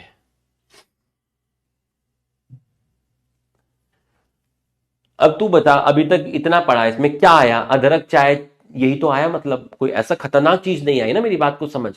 तो यहां पर हाँ अबे यहां पर भी है क्या रामलाल हाँ ये उन्हीं का ही है, उन्हीं का ही है सर, और हम साथ में पढ़ाते हैं यकीन 2.0 लेजेंड बैच में, तो सर यूज करते हैं इस वर्ड को, मतलब ऐसे हंसी मजाक में वर्ड यूज करते हैं बच्चों के साथ, बच्चों को छेड़ते हैं, तो हम भी इसको यूज कर लेते हैं, है ना। तो हम भी यहाँ यूज लिख देते हैं, I am one of your bio yo yo yo yo yo ऐसे करके, है ना।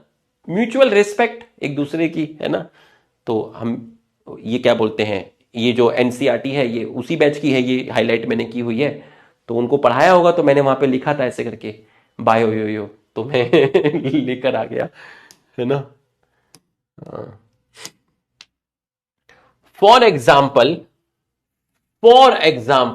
Despite the presence of green leaf, green leaf हमारे पास है, पत्ती हमारे पास है, ठीक है, ग्रीन लीफ हमारे पास है, पत्ती हमारे पास है, ठीक। हाँ आ जाओ, अरे ऐसे नहीं करते, सब सब पीडब्ल्यू के सारे टीचर बेस्ट हैं, है ना।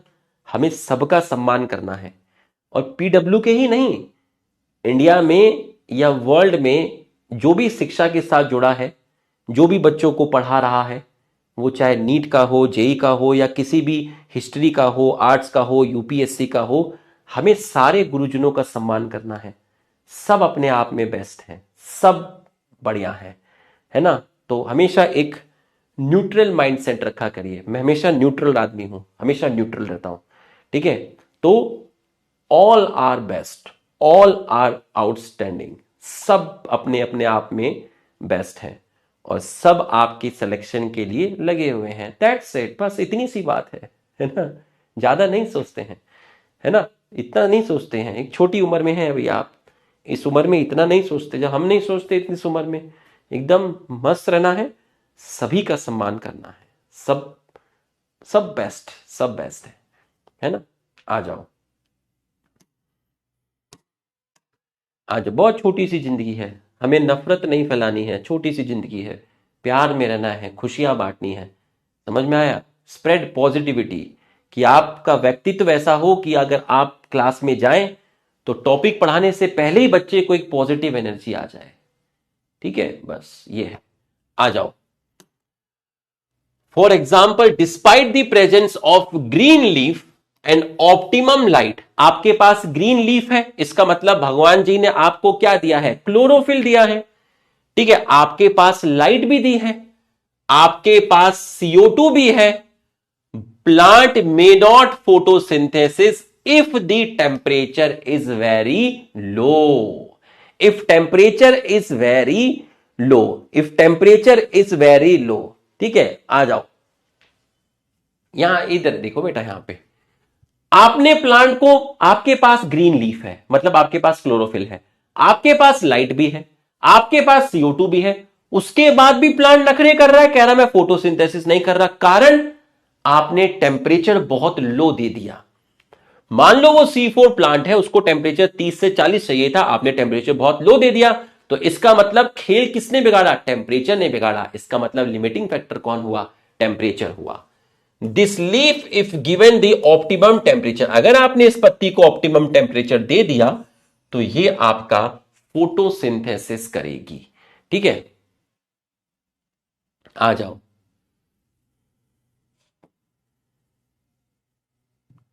अब एक एक करके हम फैक्टर पढ़ेंगे।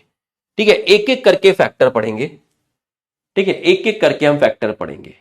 ठीक है, पहले मैं आपको सबसे आसान फैक्टर पढ़ाता हूं। आसान तो सारे ही हैं। सबसे पहले वाटर पढ़ाता हूं वाटर फटाफट हो जाएगा, कुछ करना भी नहीं पड़ेगा, है ना। वाटर पढ़ाता हूं, कुछ करना ही नहीं पड़ेगा। ठीक है,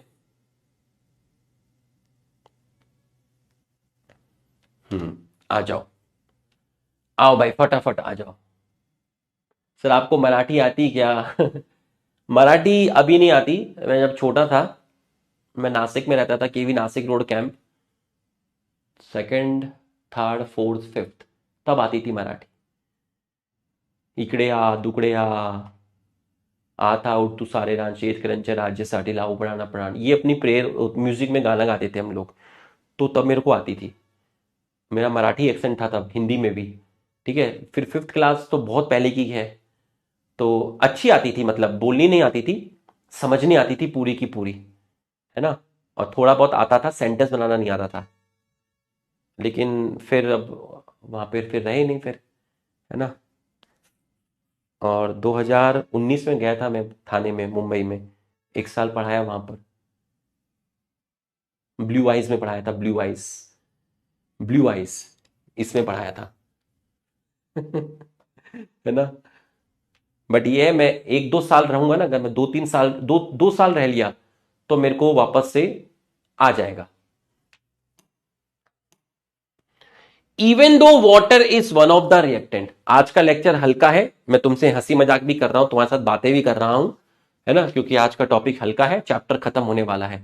कभी कभी तो ऐसा मौका मिलता है तुम्हारे साथ थोड़ा बातचीत करने का। ठीक है, आ जाओ। Even though water is one of the reactant in the light reaction, even though water is one of the reactant in the light reaction. एक लिख रहा है सर आप टीचिंग करके एक ही चीज करके बोर नहीं होते? बोर क्या है का होना, रोजी रोटी है ना, क्या करें। समझ भाई, और मैं कोई डॉक्टर तो हूं नहीं, इंजीनियर तो हूं नहीं, मैं कोई UPSC तो क्रैक किया नहीं है, मुझे भी तो अपने बेटे को पढ़ाना है, स्कूल की फीस भरनी है, परिवार है मेरा, तो मेरे को तो पढ़ाना ही है ना मेरे भाई। समझ में आया? और इतने टाइम से पढ़ाते हैं तो फिर वो हैबिट में हो जाता है, मजा आता है तुम्हारे साथ, फिर एक इंटरेक्शन भी होता रहता है तो अच्छा लगता है। समझ रहे हो? और सच बताऊं तो भाई रोजी रोटी भी है मेरी, झूठ क्या बोलना। समझ रहे हो? घर चलता है हमारा इससे। ठीक है। द इफेक्ट ऑफ, विद्या है भाई, विद्या। The effect of water as a factor is more through its effect on the plant rather than directly on photosynthesis। तो आप ध्यान से समझिएगा, इन्होंने क्या बोला कि वाटर वो फैक्टर है जो फोटोसिंथेसिस को डायरेक्टली कंट्रोल नहीं करता है, इनडायरेक्टली कंट्रोल करता है। बोला वो कैसे? वाटर डायरेक्टली एक्ट नहीं कर रहा है, वाटर इनडायरेक्टली एक्ट करता है। बोलो कैसे? ठीक है, ध्यान से दिख रहा है लोन चल रहा है अरे भाई लोन भी चल रहा है यार। ठीक है, आ जाओ। अगर सॉइल में वाटर नहीं होगा, आज तो बढ़िया हंसी मजाक हो रहा है भाई, बातचीत भी हो रही है बढ़िया से। ठीक है, आ जाओ भाई, जल्दी से आ जाओ। ठीक है, होना चाहिए यार, कभी लाइट है, चैप्टर खत्म हो रहा है। ठीक है, अगर वाटर आपका सॉइल में कम है, इसका मतलब वाटर है ही नहीं, तो आप चाहोगे कि आपका ट्रांसपिरेशन भी कम हो, मतलब पानी का जो लॉस है प्लांट से वो कम हो। भाई जमीन में पानी नहीं है और तुम अगर ट्रांसपिरेशन करते रहोगे, ये तो दिक्कत हो जाएगी, है ना? ठीक है, आ जाओ। तो टू मिनिमाइज ट्रांसपिरेशन हम स्टोमेटा को क्या कर देंगे? क्लोज कर देंगे। ठीक है, तो वाटर टू मिनिमाइज ट्रांसपिरेशन, तो स्टोमेटा क्या हो जाएगा? स्टोमेटा क्लोज हो जाएगा। अगर स्टोमेटा क्लोज हो जाएगा तो प्लांट के अंदर CO2 नहीं जाएगी, no availability of CO2, no availability of CO2, तो रेट ऑफ फोटोसिंथेसिस डिक्रीज हो जाएगा। फिर से समझिए, अगर सॉइल में पानी कम है तो प्लांट चाहेगा कि वाटर का लॉस कम हो, प्लांट चाहेगा कि ट्रांसपिरेशन मिनिमाइज हो, तो प्लांट अपने स्टोमेटा को बंद कर लेता है। अगर स्टोमेटा बंद हो गया तो स्टोमेटा ही वो स्ट्रक्चर होता है जिसके थ्रू प्लांट के अंदर CO2 जाती है। तो अगर स्टोमेटा क्लोज हो गया तो प्लांट को no availability of CO2, plant को प्रॉपर CO2 नहीं मिलेगी, तो रेट ऑफ फोटोसिंथेसिस क्या हो जाएगा? डिक्रीज हो जाएगा।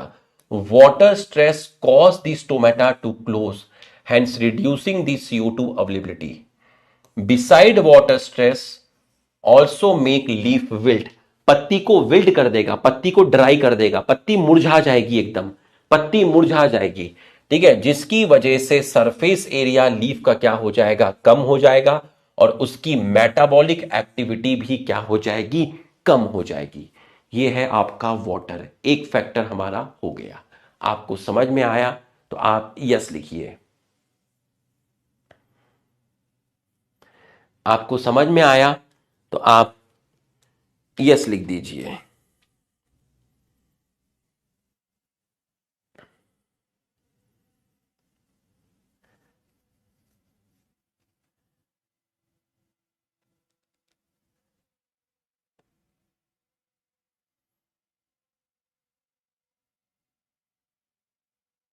आ गया।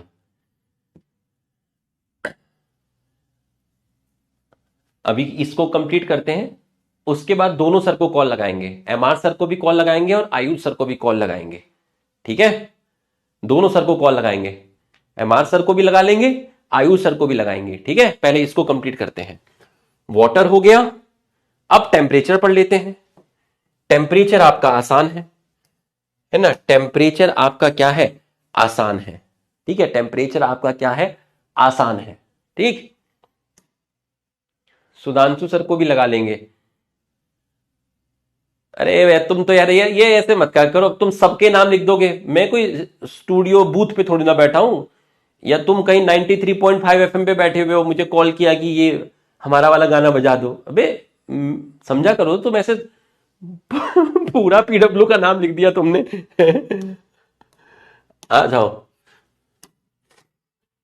The dark reaction being enzymatically are temperature control. Dark reaction के अंदर बहुत सारे एंजाइम इन्वॉल्व होते हैं। ठीक है, आर टेम्परेचर कंट्रोल। ठीक है, मतलब टेम्परेचर का ज्यादा इफेक्ट डार्क रिएक्शन पे है as compare to light reaction. ऐसा नहीं है कि लाइट रिएक्शन टेम्परेचर पे डिपेंड नहीं करती, करती है, बट डार्क रिएक्शन जो है, केल्विन साइकिल हो गई, C4 साइकिल हो गई, इसमें बहुत सारे एंजाइम्स होते हैं। तो अगर आप टेम्परेचर बहुत ज्यादा कर दोगे तो एंजाइम्स डीनेचर्ड हो जाएंगे। Dark reaction being enzymatic are temperature control. ठीक है, अगर आप टेम्परेचर को बढ़ाएंगे तो आपके एंजाइम्स इनएक्टिव हो जाएंगे। हालांकि light reaction also temperature sensitive, light reaction भी टेम्परेचर सेंसिटिव होती है, but they are affected to lesser extent. मतलब डार्क रिएक्शन ज्यादा अफेक्टेड होती है टेम्परेचर से एज कंपेयर टू लाइट। ठीक, the C4 plant responds to higher temperature. C4 plant high temperature पे रिस्पॉन्ड करते हैं, बताया था कल 30 से 40 degree Celsius, and show high rate of photosynthesis. लेकिन जो C3 प्लांट होते हैं वो लोअर टेम्परेचर पर आपके रिस्पॉन्ड करते हैं। C3 का भी बताया था करीब 20 डिग्री के करीब, 20 से 25। Temperature optimum for photosynthesis of different plant also depend on habitat. ये इस पे भी डिपेंड करता है कि वो प्लांट कहां रहता है।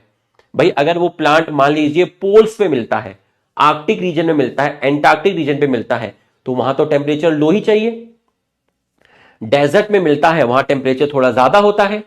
वो ट्रॉपिकल रीजन पे है, इक्वेटर पर है या टेम्परेट रीजन पे है, तो भाई इस पे भी तो डिपेंड करता है कि वो प्लांट कहां है।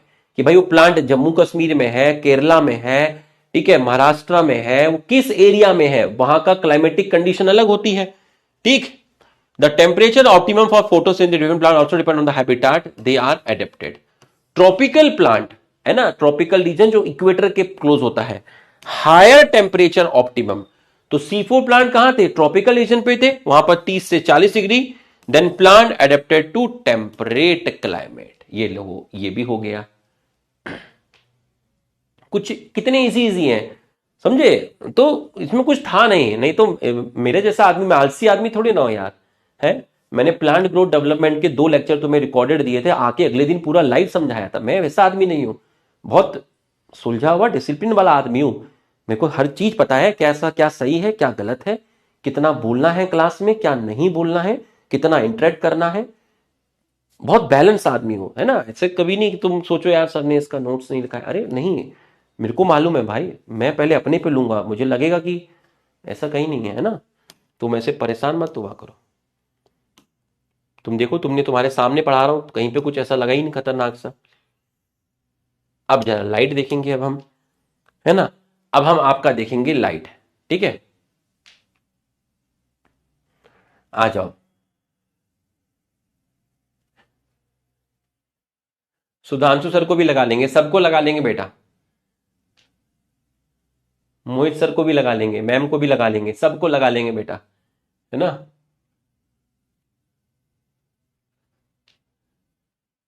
आ जाओ मोदी जी को कॉल करो, अबे मेरे भाई करियर खत्म हो जाएगा आज ही।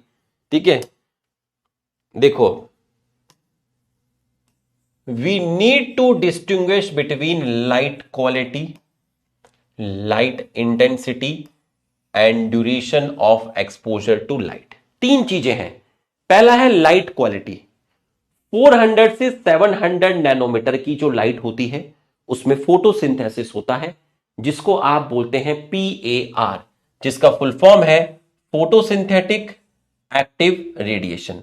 और सबसे ज्यादा फोटोसिंथेसिस किस में था बच्चों, ब्लू में था और रेड में था। ये तो हो गई लाइट की क्वालिटी। लाइट की इंटेंसिटी, कई बार आपने देखा होगा ना, धूप हल्की है, कई बार धूप काफी तेज है, कई बार इतनी तेज है कि बिल्कुल कहते हैं ना कि पेड़ झुलस गया है, इतनी तेज धूप है, लू चल रही है, लाइट की इंटेंसिटी। तीसरा है duration of exposure to light, plant कितने समय तक लाइट में रहा, 6 घंटे रहा, 7 घंटे रहा, 10 घंटे रहा। होते हैं ना प्लांट, किन्हीं को 10 घंटे लाइट मिलेगी तब फ्लावरिंग होगी, 8 घंटे मिलेगी तब फ्लावरिंग होगी। कितने समय तक लाइट दी, उस लाइट की इंटेंसिटी क्या है और लाइट की क्वालिटी क्या है। ये 3 चीजें हैं, तीनों अलग हैं। कॉल रुपेश सर जी, सुमन कह रही है कॉल रुपेश सर जी। सुमन, लड़कियां भी इतनी खतरनाक हो गई हैं, मास्टर को ही रोस्ट कर रही हैं। बताए नहीं कभी। पढ़ ले लुक्की। While discussing light as a factor that affect photosynthesis, अब इसको समझना, there is a linear relationship between incident light and CO2 fixation rate. CO2 fixation rate का मतलब क्या है? Rate of photosynthesis. फिर से बोलता हूं, there is a linear relationship between incident light and CO2 fixation rate at low light intensity. अब इसका मतलब क्या है सर? इसका मतलब समझो क्या है, आ जाओ जरा इसका मतलब समझाता हूं, ध्यान से देखिएगा इसका मतलब क्या है। अगर मैं तुमसे कहा कि लाइट की इंटेंसिटी काफी लो है, तो प्लांट एकोमोडेट कर सकता है 5 मिलीग्राम CO2। ठीक, लो लाइट इंटेंसिटी है जिसमें प्लांट अपने अंदर एकोमोडेट कर सकता है 5 मिलीग्राम CO2। तो फोटोसिंथेसिस क्या हो रहा है? इंक्रीज हो रहा है। ये देखिए linear relationship, linear relationship, linear relationship. अब आपने लाइट की इंटेंसिटी को चेंज नहीं किया, आपने अभी भी लो लाइट इंटेंसिटी रखी, बट आपने उसको ज्यादा CO2 दे दिया। उसकी क्षमता थी कि इस लाइट इंटेंसिटी पर मैं 5 मिलीग्राम CO2 ही अपने अंदर यूज करूंगा, एकोमोडेट करूंगा। आपने लाइट इंटेंसिटी को चेंज नहीं किया, लेकिन CO2 आपने 5 मिलीग्राम से ज्यादा दे दी। You have given more CO2 to plant, 5 mg से ज्यादा दे दी। आपने CO2 ज्यादा दे दी, लाइट की इंटेंसिटी कम नहीं की। तो बताओ यहां लिमिटिंग फैक्टर क्या हो गया? लिमिटिंग फैक्टर क्या हो गया बताओ?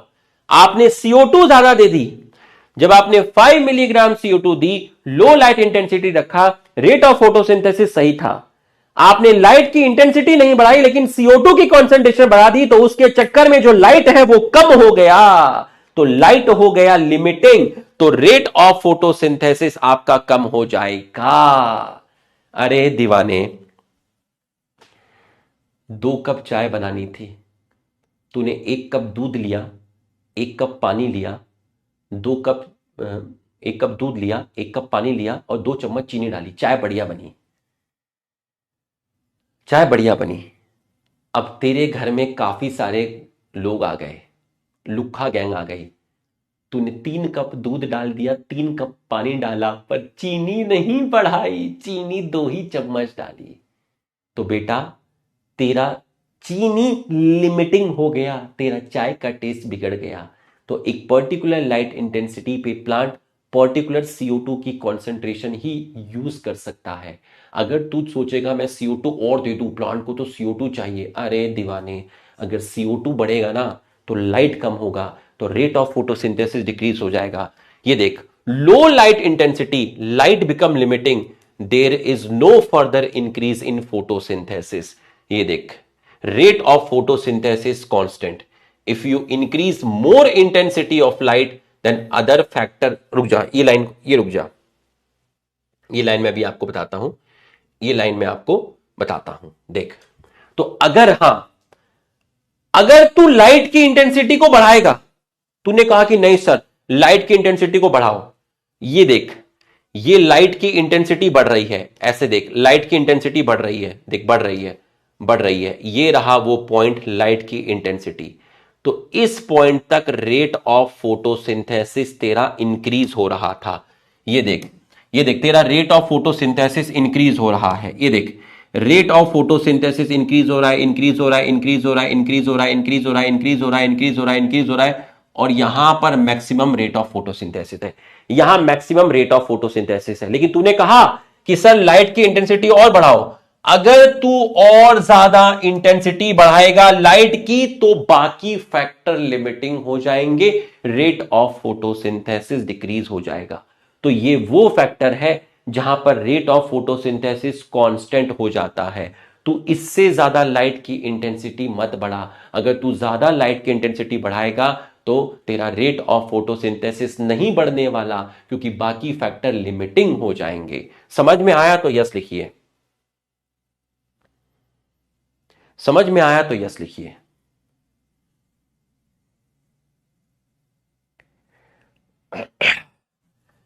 अगर इस ग्राफ में तुम रेट ऑफ फोटोसिंथेसिस बढ़ा रहे हो? मेरे सवाल का जवाब देना। अगर तुम CO2 की कॉन्सेंट्रेशन बढ़ा रहे हो, अगर तुम CO2 की कॉन्सेंट्रेशन यहां बढ़ा रहे हो, तो तुम्हें यहां पर लाइट की इंटेंसिटी भी बढ़ानी पड़ेगी। यहां पे मैं बात कर रहा हूं, अगर तुम चाहते हो कि रेट ऑफ फोटोसिंथेसिस और ज्यादा हो, तो अगर तुमने CO2 बढ़ाया तो तुम्हें लाइट की इंटेंसिटी भी बढ़ानी पड़ेगी। नहीं करोगे तो लाइट लिमिटिंग हो जाएगी। तो इस ग्राफ में क्या बताया है? इस ग्राफ में यह बताया है कि जैसे जैसे आप लाइट की इंटेंसिटी बढ़ा रहे हो, रेट ऑफ फोटोसिंथेसिस बढ़ रहा है, बट इस पॉइंट के बाद नहीं बढ़ा। क्यों? इस पॉइंट पर मैक्सिमम आया। अब आप और इंटेंसिटी नहीं बढ़ा सकते। अगर आपने इंटेंसिटी बढ़ाई तो बाकी फैक्टर लिमिटिंग हो जाते हैं, इसलिए इसके बाद रेट ऑफ फोटोसिंथेसिस कांस्टेंट हो गया। बच्चों एकदम समझ में आ गया, एकदम क्रिस्टल क्लियर है, तो ही यस लिखना।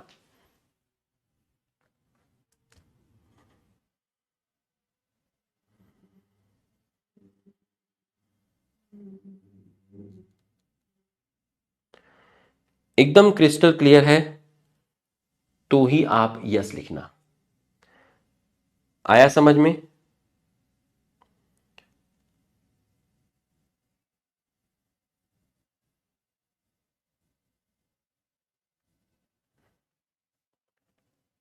ठीक है, अब पढ़ो ये लाइन। कहां गई? There is a linear relationship between incident light and CO2 fixation rate at low light intensity. At higher light intensity the rate does not show further increase, क्योंकि जो दूसरे फैक्टर है पानी, क्लोरोफिल और CO2, वो क्या हो जाएंगे? लिमिटिंग हो जाएंगे। What is interesting to note that light saturation occur at 10% of total full sunlight. पूरी सनलाइट जितनी आ रही है उसके 10% पे ही सैचुरेशन हो जाता है। मतलब प्लांट के पास लाइट की कमी नहीं है। जितनी लाइट आ रही है उसके 10% में ही प्लांट की डिमांड फुलफिल हो जाती है। Light saturation occur at 10% of total full sunlight. Hence, except for the plant in shade, वो प्लांट जो डार्क रीजन में ग्रो करते हैं उनको छोड़ दो, और जो डेंस फॉरेस्ट होते हैं जहां लाइट कम पहुंचती है उनको छोड़ दो। तो light is rarely limiting factor in nature. तो लाइट रेयरली ही लिमिटिंग फैक्टर होगी नेचर में, मतलब लाइट लिमिटिंग फैक्टर यूजुअली नहीं है। सिर्फ किनको छोड़ दो? वो प्लांट जो डार्क रीजन में ग्रो करते हैं, शेड रीजन में ग्रो करते हैं, उनको तो लाइट चाहिए ही नहीं, उनको छोड़ दो। और जो डेंस फॉरेस्ट है वहां लाइट अंदर कम जाती है, उनको भी छोड़ दो। बाकी किसी और प्लांट को लाइट की कोई कमी नहीं होने वाली, क्योंकि टोटल सनलाइट की सिर्फ 10% में उसकी रिक्वायरमेंट फुलफिल हो जाती है। अगर आप बहुत ज्यादा लाइट दोगे तो आपका क्लोरोफिल का ब्रेकडाउन हो जाएगा और आपका फोटोसिंथेसिस डिक्रीज हो जाएगा। ठीक है? जो प्लांट डार्क रीजन में ग्रो करते हैं उन प्लांट को बोलते हैं सीओफाइट्स, उनको बोलते हैं सीओफाइट्स। अगर आप बहुत ज्यादा इंटेंसिटी बढ़ाओगे लाइट की तो क्लोरोफिल का ब्रेकडाउन हो जाएगा। ठीक है? क्लोरोफिल का ब्रेकडाउन हो जाएगा, जिसको मैंने लिख दिया है फोटो ऑक्सीडेशन। Photo oxidation. ठीक है? फोटो ऑक्सीडेशन आप चाहो तो मत लिखना, क्लोरोफिल डिस्ट्रक्शन लिखो, उससे भी काम चल जाएगा। लास्ट फैक्टर CO2, उसके बाद छुट्टी। बच्चों यहां तक समझ में आया तो आप यस लिख दो।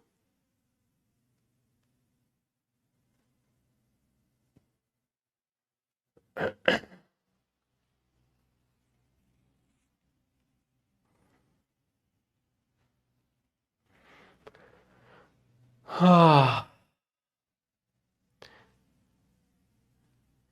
और हमारा चैप्टर खत्म होने वाला है। हाँ, फिर सेलिब्रेट करेंगे चैप्टर खत्म होने पर। मेजर लिमिटिंग फैक्टर कौन है? कार्बन डाइऑक्साइड है। इसकी कॉन्सेंट्रेशन काफी लो है एटमॉस्फेयर में, बिटवीन 0.03 से 0.04% है। Increase in concentration up to 0.05%। अगर आप CO2 की कॉन्सेंट्रेशन 0.05% बढ़ाएंगे तो ये CO2 के फिक्सेशन रेट को बढ़ा देगी। CO2 के फिक्सेशन रेट का बढ़ने का मतलब है फोटोसिंथेसिस बढ़ जाएगा, रेट ऑफ फोटोसिंथेसिस बढ़ जाएगा, लेकिन beyond this level can become damaging over longer period. अगर इससे ज्यादा बढ़ा दोगे तो फिर ये नुकसान करेगा, रेट ऑफ फोटोसिंथेसिस नहीं बढ़ेगा। क्यों? अगर आप CO2 और ज्यादा इंक्रीज करोगे तो जो दूसरे फैक्टर हैं वो कम पड़ जाएंगे मेरे भाई। तू पत्ती ज्यादा डाल दे तो भाई फिर दूध, पानी, चीनी सब कम पड़ जाएंगे। तो अगर तूने CO2 ज्यादा बढ़ाई तो बाकी जो फैक्टर है वो तेरे लिमिटिंग में हो जाएंगे। अब देख, C3 and C4 plant respond differently to CO2 concentration। C3 C4 plant differently react करते हैं CO2 कंसंट्रेशन पर। अगर लो लाइट कंडीशन है, तूने C3 प्लांट और C4 प्लांट, ठीक है, तूने C3 प्लांट, ये रहा तेरा C3 प्लांट, ये रहा तेरा C4 प्लांट, तूने इन दोनों को भर भर के CO2 दी, मतलब तूने इनको CO2 हाई दी, लेकिन दोनों के दोनों सैड हैं, दुखी हैं। क्यों? क्योंकि लाइट की इंटेंसिटी कम रखी, तो ये दोनों के अंदर रेट ऑफ फोटोसिंथेसिस नहीं बढ़ेगा। C3 C4 दोनों के अंदर CO2 तूने ज्यादा दी बट लाइट की इंटेंसिटी बहुत कम रखी, तो भाई लाइट एक तरीके से क्या हो जाएगा, लिमिटिंग हो जाएगा। तो अगर तू लाइट की इंटेंसिटी बहुत कम रखेगा, CO2 हाई देगा, तो C3 C4 दोनों में फोटोसिंथेसिस कुछ खास नहीं होगा, दोनों के दोनों सैड है। अगर तूने CO2 की कंसंट्रेशन बढ़ाई दोनों के लिए, तो थोड़ी लाइट की इंटेंसिटी को बढ़ा, ऐसे करने से ये दोनों के दोनों हैप्पी रहेंगे। तो क्या मतलब रहा, क्या मतलब रहा, क्या मतलब रहा? एट हाई लाइट इंटेंसिटी, नहीं ये देखो, at low light condition neither group response to high CO2 concentration. Low light intensity में कोई भी हाई CO2 कंडीशन में रिस्पॉन्ड नहीं करता, लेकिन हाई लाइट इंटेंसिटी में C3 C4 show increase in rate of photosynthesis. What is important to note that C4 plant show saturation 360, ये देखो गौर करिएगा, और C3 का है 450। किसको ज्यादा CO2 की रिक्वायरमेंट है, लिख के बताओ, C3 या C4? C4 का सैचुरेशन तो 360 पे भी आ जाएगा, लेकिन C3 का सैचुरेशन 450 पर आ रहा है, CO2 कंसंट्रेशन 450 पर आ रहा है। तो किसको ज्यादा में सैचुरेशन आ रहा है? C3 में ज्यादा में सैचुरेशन आ रहा है। किसको CO2 की कम रिक्वायरमेंट है? CO2 की कम रिक्वायरमेंट C4 प्लांट को है। तो मतलब अगर 360 कंसंट्रेशन होगी CO2 की, तब भी C4 खुश रहेगा, लेकिन C3 को खुश करने के लिए तुम्हें 450 देना पड़ेगा, 450 देना पड़ेगा। तो इसका पेट, जब ये 360 रुपए की थाली खाता है, इसका पेट भर जाता है। इसका पेट तब भरता है जब ये 450 रुपीस की थाली खाता है। तो ये ज्यादा कंजड़ आदमी हुआ ना, ये ज्यादा खर्चा करवा रहा है। इसको देखो, 360 की थाली में भी पेट भर गया, ये तो बाद में कहता है गुलाब जामुन खाऊंगा, है ना। तो ये खर्चा ज्यादा करवा रहा है। कम CO2 में मजा आ जाता है, इसको ज्यादा CO2 चाहिए। तो इसका मतलब अगर CO2 लिमिटिंग है तो किन के लिए लिमिटिंग है? C3 या C4? CO2 लिमिटिंग है C3 प्लांट के लिए। तो C4 को 360 रुपए की थाली खा लेगा, मजा आ जाएगा, ठीक है। C3 450 की थाली खाएगा, तभी इसको मजा आएगा। C4 प्लांट लो CO2 पे भी रिस्पॉन्ड कर जाएंगे, लेकिन ये हाई CO2 पे रिस्पॉन्ड करेंगे। तो C3 प्लांट के लिए CO2 लिमिटिंग है। आखिरी स्लाइड। तो आप मुझे बताओ, अगर आप किसी प्लांट को एक CO2 के एटमॉस्फेयर में, आर्टिफिशियली आप CO2 सप्लाई दे रहे हो, आप किसी जगह पर CO2 एनरिच एटमॉस्फेयर में किसी प्लांट को ग्रो कराना चाहते हो, तो वो प्लांट कौन सा होगा? C3 होगा या C4 होगा? बताओ। आप उसी प्लांट को तो एक CO2 कंट्रोल इन्वायरमेंट में ग्रो कराना पसंद करोगे जिन प्लांट के लिए CO2 लिमिटिंग है, भाई C4 को कराने की क्या जरूरत है? भाई उसको कराओ ना जिसको CO2 की दिक्कत है। दिक्कत किसको है? C3 प्लांट को है। अबे C4 को क्यों ग्रो करा रहे हो बे? अरे साला C4 को कोई कमी है क्या CO2 की? है? थोड़ा अलग तरीके से भी सोचा करो कभी। अबे ख्याल उसका रखना जिसको कभी CO2 कम पड़ी तो उसको दिक्कत आएगी।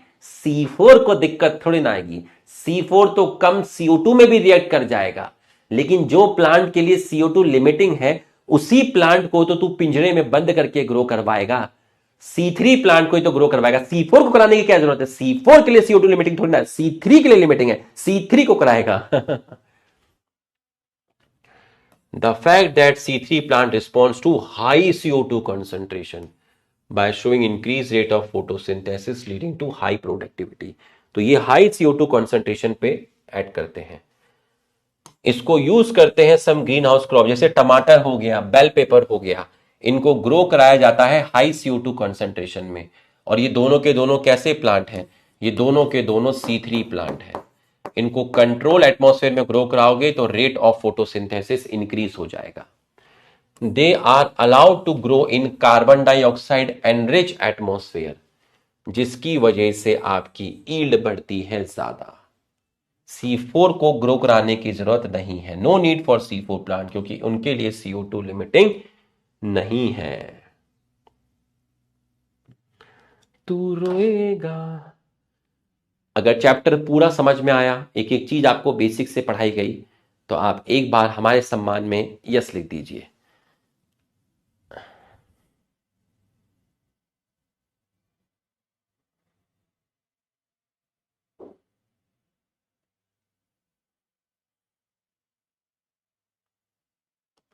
अब एक एक करके सबको कॉल लगाते हैं। आज तुम्हारी सारी डिमांड पूरी कर देते हैं।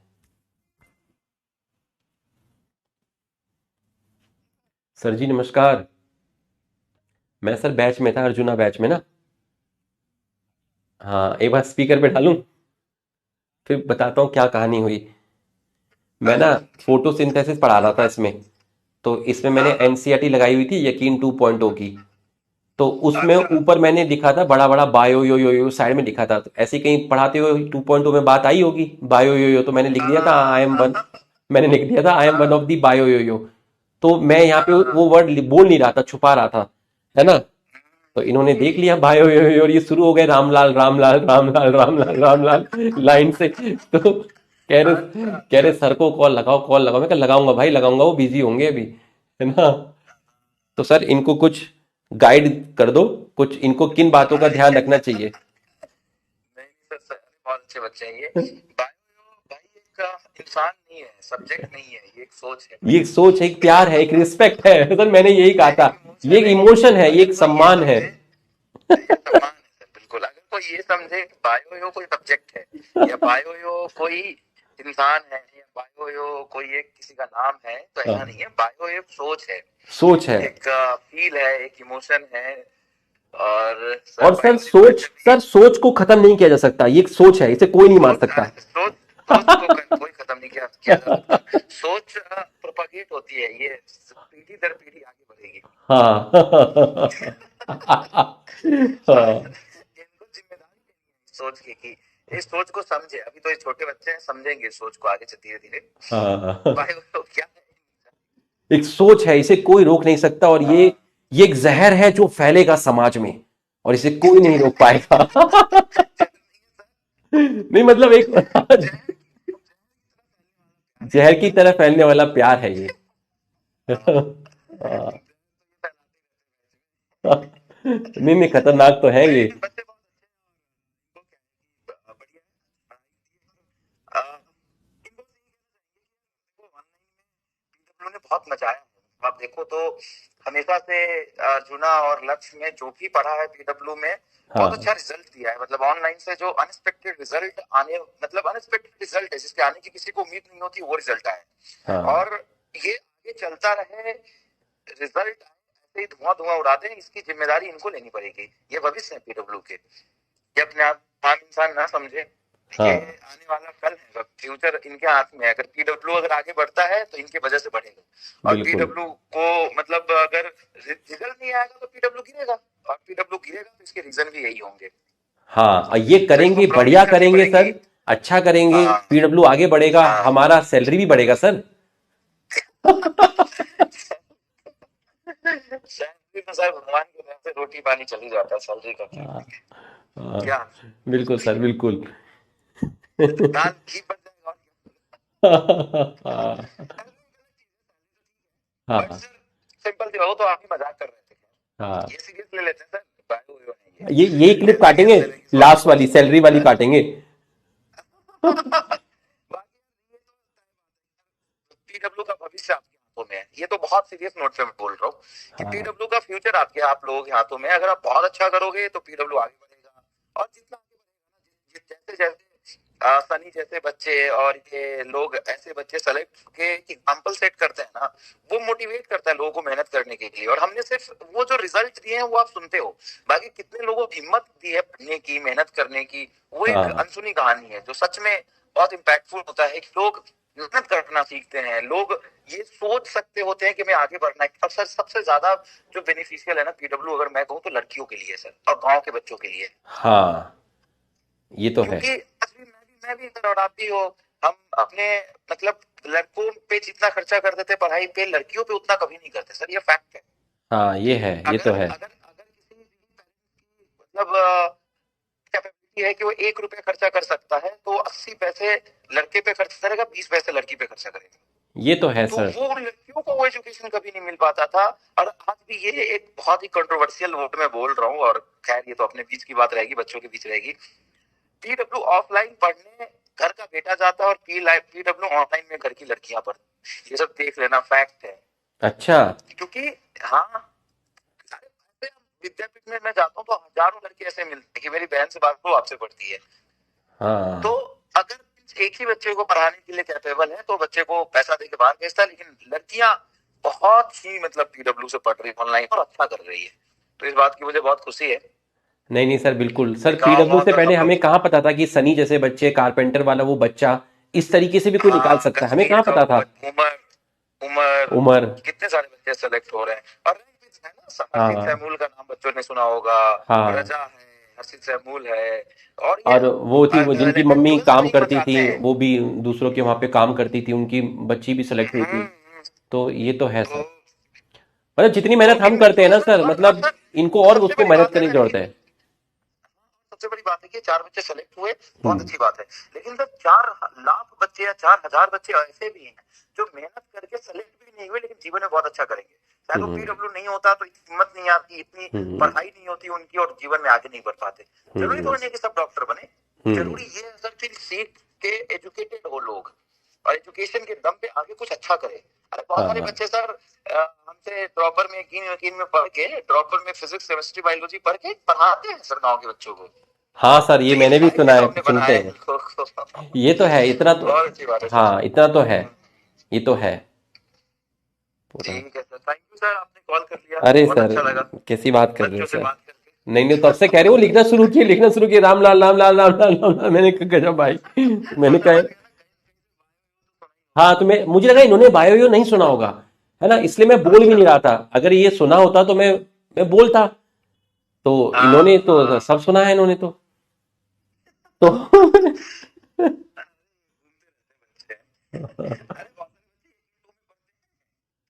अच्छा, 11th वाले बच्चे। बहुत बहुत अच्छा अच्छा, यही लिखते हैं बहुत रिपीट। रोज सिलेबस कर रहे हैं, और डरते भी प्रॉपर है, करना ठीक रहेगा। भाई भाई तुम्हें समझ में आ रहा है बस। हाँ, सर ठीक है, चलो ठीक है, सर, थैंक फिर you sir. Okay sir, bye. Okay okay okay bye. Sir.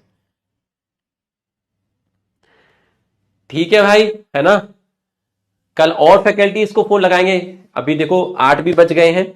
ठीक है, तो बच्चों, मस्त होके बैठना, चौड़े होके बैठना, स्ट्रेस फ्री होके बैठना। कल हम बहुत सारे क्वेश्चन करने वाले हैं, और कल बाकी जो फैकल्टीज हैं उनको भी हम कॉल लगाएंगे। ठीक है, चलिए भाई, thank you class, thank you.